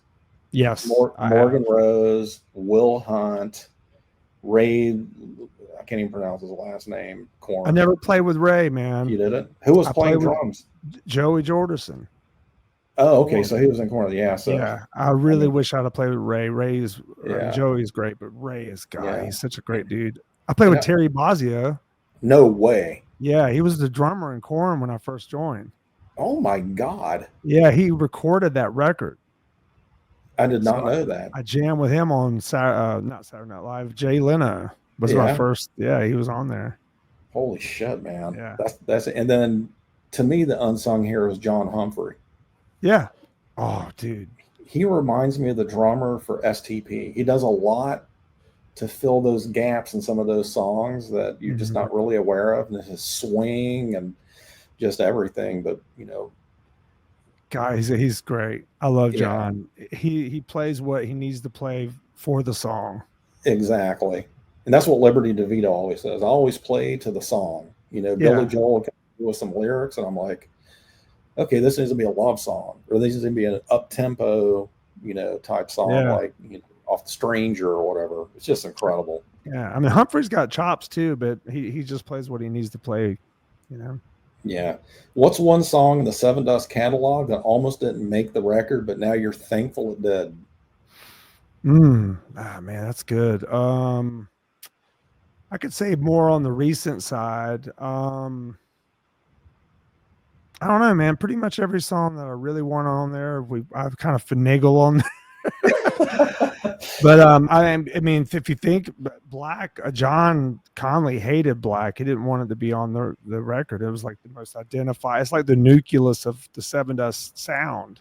That's what you open your show with. Yeah, That and he didn't. He did, and he almost. I mean, I don't want to say he almost won because we were fighting hard, but he didn't want it on there, man. And wow. now we laugh about it now. I'm really glad that because I don't think we would have had the impact without that song. That's You, what pulled me in to jumping ship was that yeah. song. I'll tell you what, man, that intro that you created, Yeah, you didn't create it in front of me, but you played it for me on the guitar at your apartment. You're like, that's check this crazy. out. Yeah. And I'm like, and now it's just this identifiable, iconic thing that you created. Yeah, it was right That's off the pretty fly, nuts, man. and they had that incredible song without the intro to done well, but they were like, we need an intro, and I had a tremolo pedal, and I did it right Yeah. there. I That's was just cool. like, damn. And just to create that kind of stuff off the cuff, man, that's just a talent in itself. Like, and I always marvel at, because I'm a failed musician. You know, Salt Jack went nowhere, and rightfully Great name, so. man. Yeah, great name. But when I listen to these great, like yourself, John, you know, Kinky, I'm like, Bloodstone. Like, Oh, I love that where did you riff. come up with that opening riff? Like, that's something you would never in a gazillion years think about. And then, you know, it's just creativity happens, I guess, when it happens, right? Yeah, that lightning in a bottle. Bloodstone is probably one of my favorite riffs of all time. Like Really? I learned, oh dude, I play it all the time. I play it at sound Yeah. checks till this day.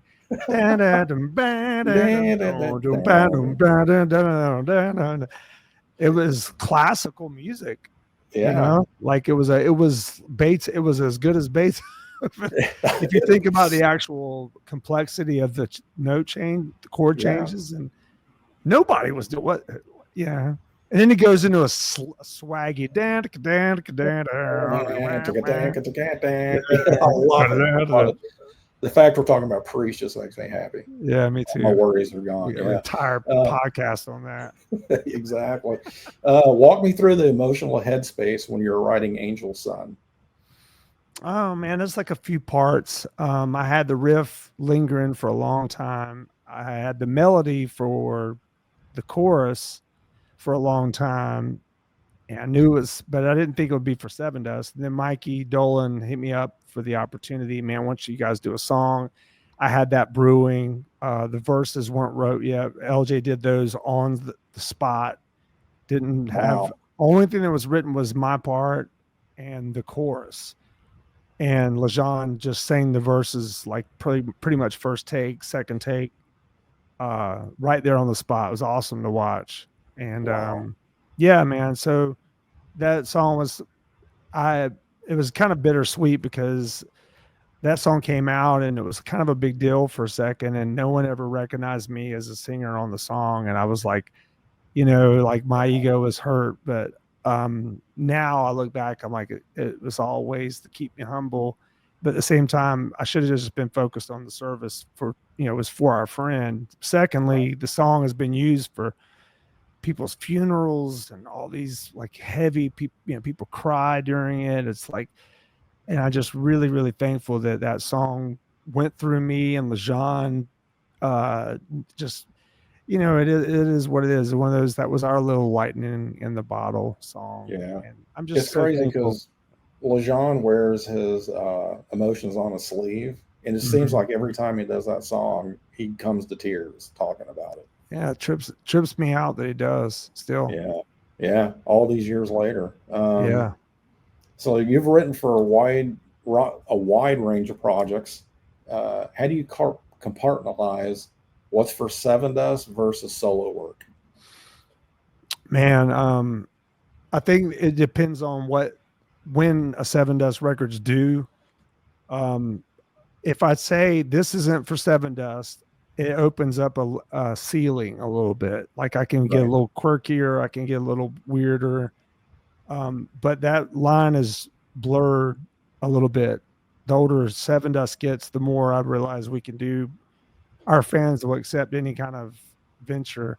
And as far left of center as I try to go, like some of the songs I write for myself, the guys will hear the idea and be like, no, let's do that. I'm like, that's not really like the devil. The first song on the last record, the devil won't Mm, win or whatever. Might let the devil win. That was a solo song, and we ended up doing it, and I'm glad we did because it's oh, that's completely cool. different from Sevendust. But that song, it's hard, man. It just depends. Some of the chuggity chug things just sounds like Sevendust, you know, like, so that's what it's Right. gonna be, you know. Right. Is there any part of your musical DNA that you feel people still don't fully recognize or understand? Man, you ask good questions. I imagine that. Yeah. Um, I think that there. I would like to think that people. Um, I don't know, man. I think that everyone understands the niche that I have, which is one of the biggest compliments you can get as a writer. Is like that's got your style on it. It sounds like you, it has your style. So that in itself, building that to where you have an identifiable trait about your writing. But I don't think I I feel like some people don't realize how much of a fan I am of drums and vocals. Like that, writing those two things are like two of my favorite things to do. I love drums. I think they're so important. That's why I start with them. Yeah. Morgan is just the best. Like he is my ultimate drummer, and he's taught me a lot musically. Just the groove that he has, and he's influenced me tremendously. But yeah, the fact that I'm more of a percussive guy, that I truly love that part of it. And Yeah. I influence a lot of what we do drum and vocal wise for Sevendust. Right. And then John Conley was originally a drummer too, and he's got that Oh lethal right yeah. hand as far as like the rhythm goes. Yeah. How do you jive off of him with that too? So like you almost have two drummers in the band. Yeah, he's a very percussive player, which is Yeah. his ingredient is probably the most underrated ingredient. People recognize me for the melodies and the things like that, but he's got I would call him he is the origin of the sound. Him and Right. Morgan, and then I was the color that just added to it. But what it is and what I try to emulate when I write a Sevendust song is from what John kind of started. And he was just like a caveman, like didn't know how to play guitar in a traditional sense, but he had something special. Here's a good one. What's the biggest misconception people have about the recovery process in the music industry? Recovery is as far as alcohol? Yeah, like how do you deal with being on the road and the recovery like I'm sure, and I don't know, I don't want to assume anything, but do you still do AA while you're on the road, or is there a process that takes you out of that, let's Sevendust it up, and you just kind of, do you remove yourself from that situation? Do you just go to your bunk? Like, how do you deal with the recovery process while touring? Man, it is a great question. I deal with it on like a day-to-day basis. I try not to judge people that drink. I try not to let the world revolve because I don't drink. Doesn't mean the world needs to stop drinking. Right. I know what I'm in for out there. I do have appreciation when I see people getting belligerent drunk. It really makes me happy that I don't. It's the people that drink a couple glasses of wine and go to bed that I'm like, man, that would be awesome. Right. I wish I could do that, because that's what I really tried to do. But I think after the drinking obsession was removed, it just became about how to live out there, right, and be social in those environments, and to not have the big highs, but I don't have the big lows. It's just about finding my happiness out there. And I eat food. I go to nice I try to eat like you.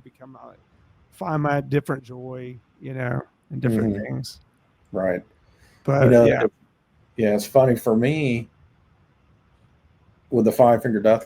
Thank goodness, and I really do. I like Ivan Moody a lot, and I'm so thankful that he's found recovery and that he's doing well now. Me too.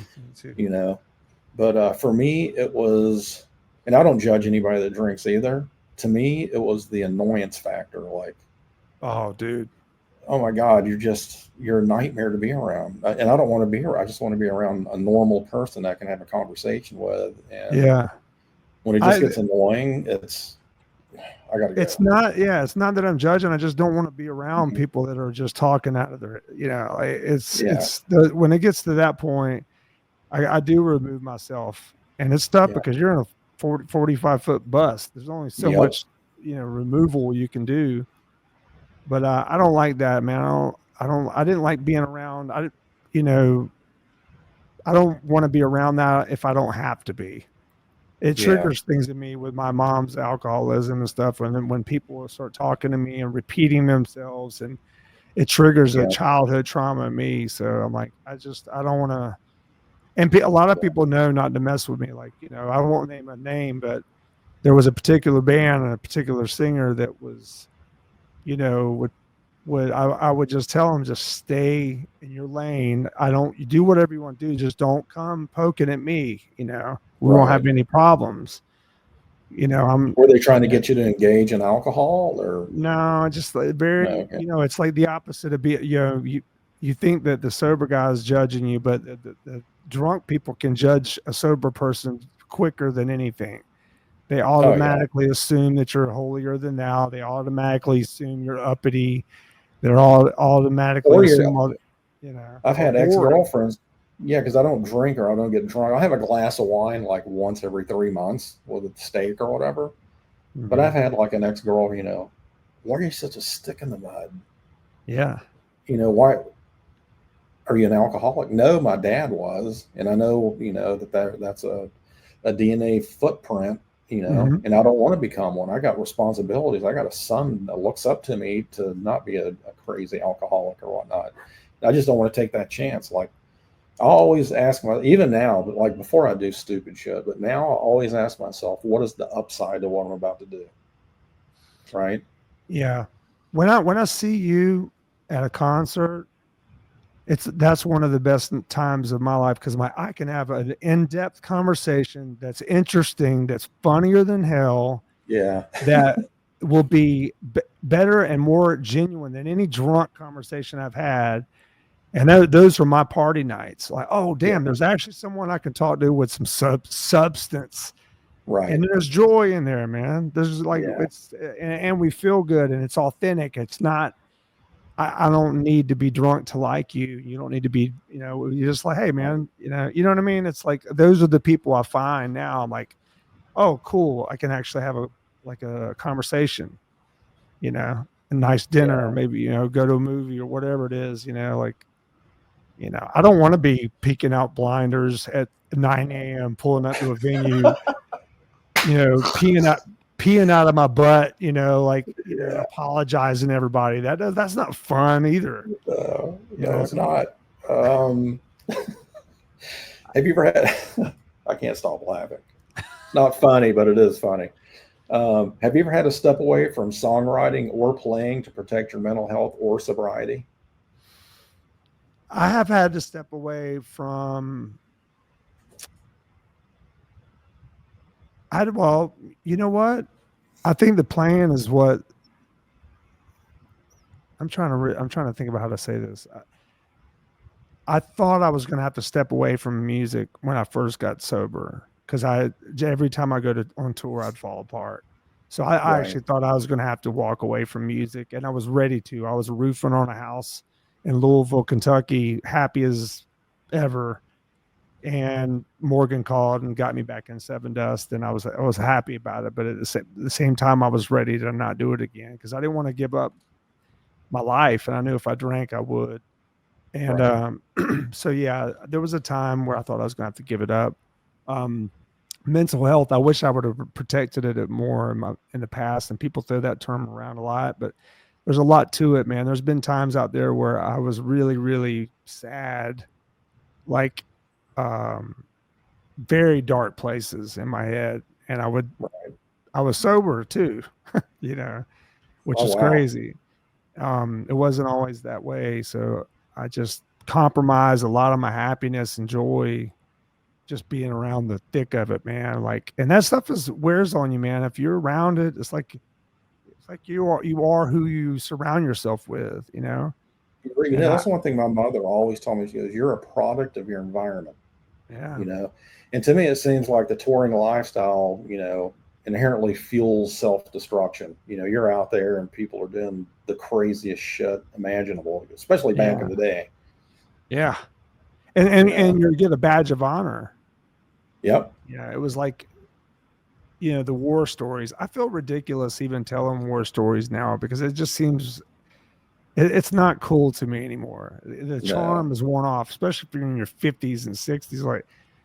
Yeah, it's like when you hear people talk about, dime bag and it's like, man, he got me so fucked up. But back then that is a badge of honor. You know what I mean? If it didn't yeah, take you down with a ship, right? It was like yeah. you had to experience that one evening with dime bag, and it's like now you Think can tell that about to your it. kid.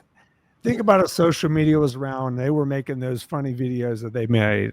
I mean, they would have been the Dude, biggest social media band in the world. let me tell you something, man. I got commissioned by Jerry Miller, who used to be the editor at Metal Edge before she passed away, Yeah. unfortunately, a few years ago. But she's like, "Hey, Pantera's coming through town at the International Ballroom. I want you to do a photo shoot with them for a spread." I was like, "Okay." And I'd never met the Pantera guys before. This was years ago. And I was actually talking to Guy Sykes, who was the tour manager back then. He's tour managing Disturbed now. So we're just bringing up old memories. I'm like, "You remember that time?" Anyway, he brings them out before they go on, so they're not all sweaty after the show or whatnot. And you're not going to get those guys together 2 hours before the show either, right? So it's right before they're about to go on stage, and he goes, "You got 3 minutes." I was like, "Okay." So I'm like, "All right, guys, over here, tilt your head. They didn't give a fuck what I had to say. They were doing black tooth, shooting this, shooting birds, like just doing the most obscene shit they could do for the whole 3 minutes. And I'm like, "Okay, I got my shit. I got the pictures developed. They all came out. None of them were blurry or anything." I turn them into Metal Edge. She calls me back a couple days once she receives all the pictures and goes crazy on me. She goes, "God damn it, Fran. I can't use any of these." I'm like, "Why?" "Because they're drinking and shooting birds. These magazines go into like Kroger and like Barnes and Noble, like and the store owners are not going to accept this stuff." I'm like, "Well, would you think that I have control over Pantera? I had 3 minutes. What am I going to? Hey guys, calm down a little bit." They would have killed me. Oh, they would have went the opposite direction. They would have went worse. Yeah. But it was funny, and we both had a laugh about it after that. And she understood where I was coming from, that I had no time at all to do it. What advice would you give a younger musician or other musicians just struggling on the road with addiction or mental health to get them through a tour, they're just crumbling? I would encourage them to have a foundation first before you hit the road. Maybe some time, 6 months to a year before you even get out there. I jumped in 6 months into it, and that was risky, but I got through it. I absolutely would find the program out there. There's a lot of musicians that are sober now that you can find connections out there. It's the same if you search for alcohol like I used to, you'd find it. If you look for this, you can find it too. And just know that that there is support out there for you. There's a lot of support out there for you. Again, if you don't have a foundation before you go out there, you're not going to make it. It's tough. Hopefully you got a band that supports you and kind of maybe doesn't let alcohol be so accessible, so you're not tempted as much. So you ask for a band to be supportive. If a band really cares about you, they'll help you. If they don't, then you can still stay sober. No one did me any favors in that category, but I leaned on the support of others. I did not do it alone. I don't urge anyone to do it alone. You don't have to do it alone. You have people to talk to. Right. Yeah. Right. One thing and I don't think we've ever talked about this, but what was your rock bottom, man? Because every addict that I talk to has to hit a rock bottom before they find their way to sobriety. Because it's like, because somebody else wants you to do it, that's just not enough. Right? It's not enough, dude. Korn, they told me, man, don't stop doing it. My ex-wife, stop doing it. We're gonna fire you. Sevendust. Everyone told me that. I knew the consequences. But Korn fired me. We were in West Palm, Florida, I think, and they fired me. I got a call from my manager, Doogie Thomas, at the time. He was like, "They're sending you home, buddy." And I went home, got divorced, went in a treatment center right away. Lost pretty much every professional option I had. Didn't have a home, didn't have money, destroyed my integrity, hurt a lot of people, lied to so many people, just all that. But Korn sending me home was okay, you had a chance, now you're done. And so that was the beginning of the sobriety journey. And that was 2007, October 27th. Wow. Yeah. That's pretty heavy. Yeah. Now, do you still maintain a good friendship with those guys? Oh, dude, Well, yeah, Head and I, I'm so glad he's back with them. But Yeah. um, I don't have a relationship with those guys. Fieldy's a kind of a sad thing because he was the guy that I hung with the most out there, and he would read the Bible to me every day and all this. He actually befriended. He was the last person I thought I was going to get along with out there, but he ended up being like a comrade, and they have a very clicky thing they did then. It Yeah. was Jonathan and his camp, and then there's Monkey, and For sure. so they were very nice to me though, man. They were way cool about the whole thing. They kept, I got arrested in Slovakia and all this. They're like, "What are you doing?" We thought you didn't drink, But I lost my train of thought. I thought I was telling that for a reason, but um I was just asking if you still had any kind of relationship with oh those yeah, yeah, guys. yeah. Yeah. Yeah, every time I see him, and I've said it publicly a million times, you guys were the reason I got sober, and I've told them that, and I don't know if it sinks in or not, but we've done a tour with them since, and it's good. They're just happy I'm not a train wreck. I mean, they're like, dude, Yeah. and so we've had plenty of opportunities to see each other and be like, man, it's cool, and they I think they're genuinely happy. I think I had a real shot of um holding it down for Head until we got back. I could have stayed out there, and done that Right. for a while, but I wouldn't have got back with Sevendust, and it worked out the way it was supposed to.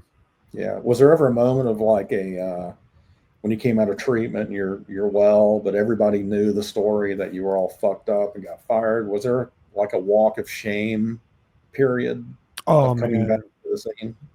I had to make amends to different musicians over the years, apologizing. I tried to kill Zach Meyer one time, and Oh shit. yeah, like just little things like that. Yeah. And I mean, we don't laugh about it, but there was a couple, like, and I was just a train wreck. But I Right. made apologies where I could make them. Certainly wrong people. So when I had the opportunity to run into them, so it took about 5 years to go through Oh my to all the God. people, and just you see someone and they look at you like the way they remember you, and you have to be like, no man, I'm different now. Um, but people are good, and they wait to see your actions, and then they believe you. You Right. can say, "Oh, to your blue in the face, I'm sorry," but they have to see some action. Right. It Which takes time. album? Yeah, I was going to say, which album changed the way you thought about guitar forever? Man, that's an impossible question, man. The way I Like thought, also, yeah, for mm, me, when I looked at like what got me into music, not just guitar, was probably Alice Cooper, Love It to Death, and then Kiss Alive. I would just sit there and yeah, stare at those records for hours and be like, I want to be Paul Stanley because he's a rock star and he gets all the pussy. You know, like, yeah. I think I I bought Diary of a Madman for my best friend Joey Jakes, wow. and really fell in love with that record. Um, it was weird though. Like one of the first bands that like kind of changed my life was and this is really weird. I was in eighth grade and someone turned me on to Queen. And it was Oh, play the game record. And then dude. Flash Gordon was coming out and all that stuff. Like they were doing the music for that. And then I heard ACDC Back in Black that same year. And then, but as far as guitar, I mean, I'm gonna go with almost, I think, man, Judas Priest, man. Like I'm not lying. Or Randy Okay. Rhoads, Eddie Van Halen, and what Judas Priest was doing with the riffs Yeah. and what they Okay. did, like with the guitar. So like Mm, that was true metal to me, like that whole era. But yeah, I mean Randy Rhoads and Eddie Van Halen, really, right. those were Just the blew you two. out. Yeah. Yeah. Which non metal artist or genre has surprisingly shaped your approach to songwriting?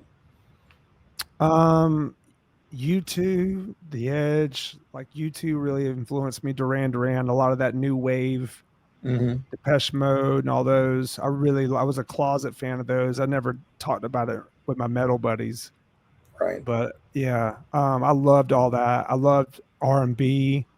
growing up because the low end they always had these keyboards with the super cool low end, and Yeah. I love it, you know. And now you hear bands like Sleep Token where they incorporate that. It's such a cool thing. But I was a closet R&B fanatic when I was a kid. But yeah, Yeah, I became one when I started doing the Ray Parker Jr. movie. yeah, He introduced me to so many artists oh that he worked with early on, which blew my mind. I had no idea. yeah, Stevie Wonder, he played on the Talking Book album. Bill Withers, that's Ray playing, Lovely Day. Like, that's you? Yeah, I was 17 years old. I was like, yeah. what? He goes, yeah, man. And then you go to his house, and Bill Withers and him are still, it was like a father to Ray. He'd knock on the door, and there's Bill Withers. I'm like, oh my God, dude. I'm That's standing in wild. front of Bill Withers. Um, I okay. gotta pick my son up soon, so I don't want to. Yeah, I'll have a couple more. Yeah. All right, bud. Sorry. I'm just going to go to the good stuff here. Hang on. Okay, here we go. This or that. Randy Rhoads or Jakey Lee?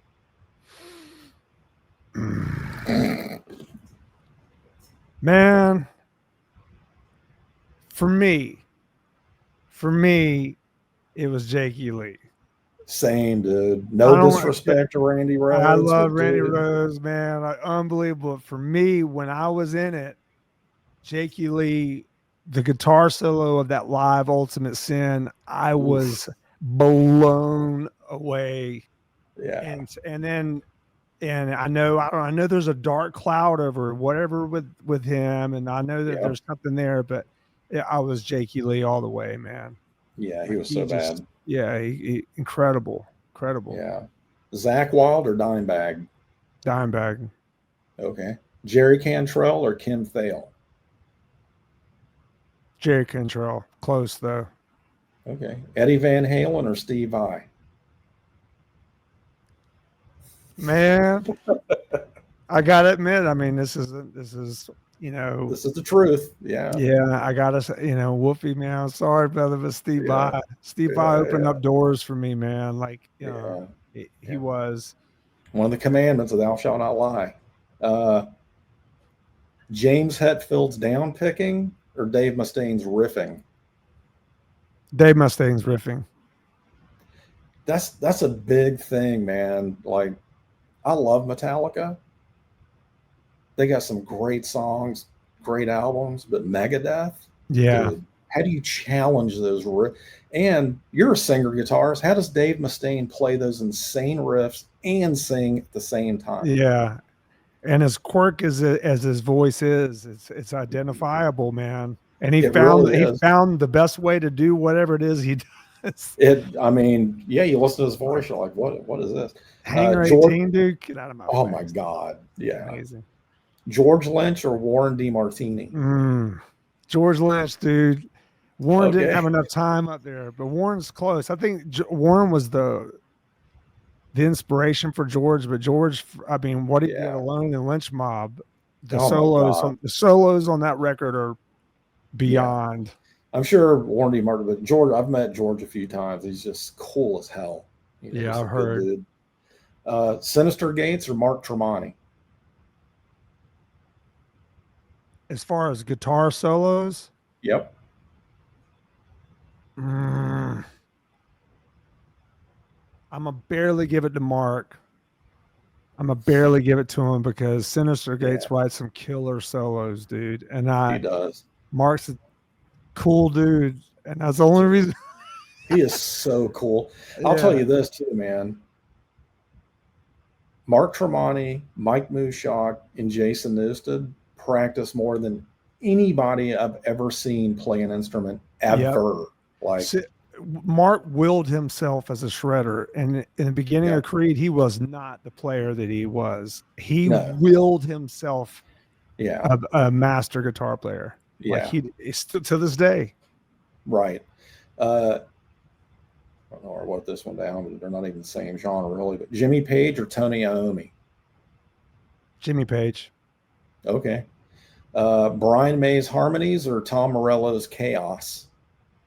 Brian, man, Yeah, if you had asked me back in like 2000, I'd have said Tom Morello.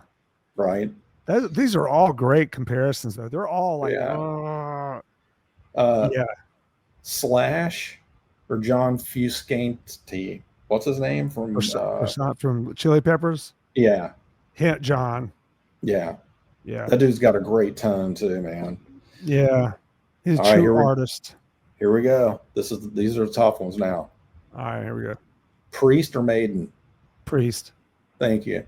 If I could slap you through here if you said Maiden, I bet. Close the. Yeah. Metallica or Megadeth? I gotta say Metallica. Just overall, Okay. yeah. Yeah. Yep. Pantera or Slayer? Pantera, 1000%. Yeah. Yeah. I see it too. Their songs are just so dynamic, and Slayer's, I don't want to say a one-trick pony, but they do their thing better than anybody else. Yeah, right? I was just never a big. I was more the groove that Pantera had. The thrash was too square for me. Yeah. I mean, I respect what it is, but the Pantera had the groove. Yeah. Okay. Alice in Chains or Soundgarden? That is absolutely the hardest one. Dude, I gotta call a tie, man. Can I call a tie? Yeah, you can. You're allowed to. Yeah. Yeah, man. Okay. Faith No More or Rage Against the Machine? Rage Against the Machine. Kill Switch Engage or Lamb of God? Lamb of God. Korn or Slipknot? Korn.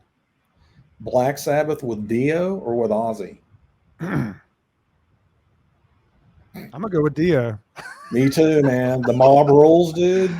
I loved Dio, dude. Like dude. He was on a trip from Sabbath until Dio. I was an all-in Dio fan, way above Ozzy.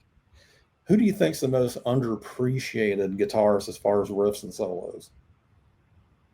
They just didn't get it the credit. Almost like, dude, anytime I bring up you guys, everybody, Nickelback, everybody, we don't want to go on after Sevendust. It's dangerous, right?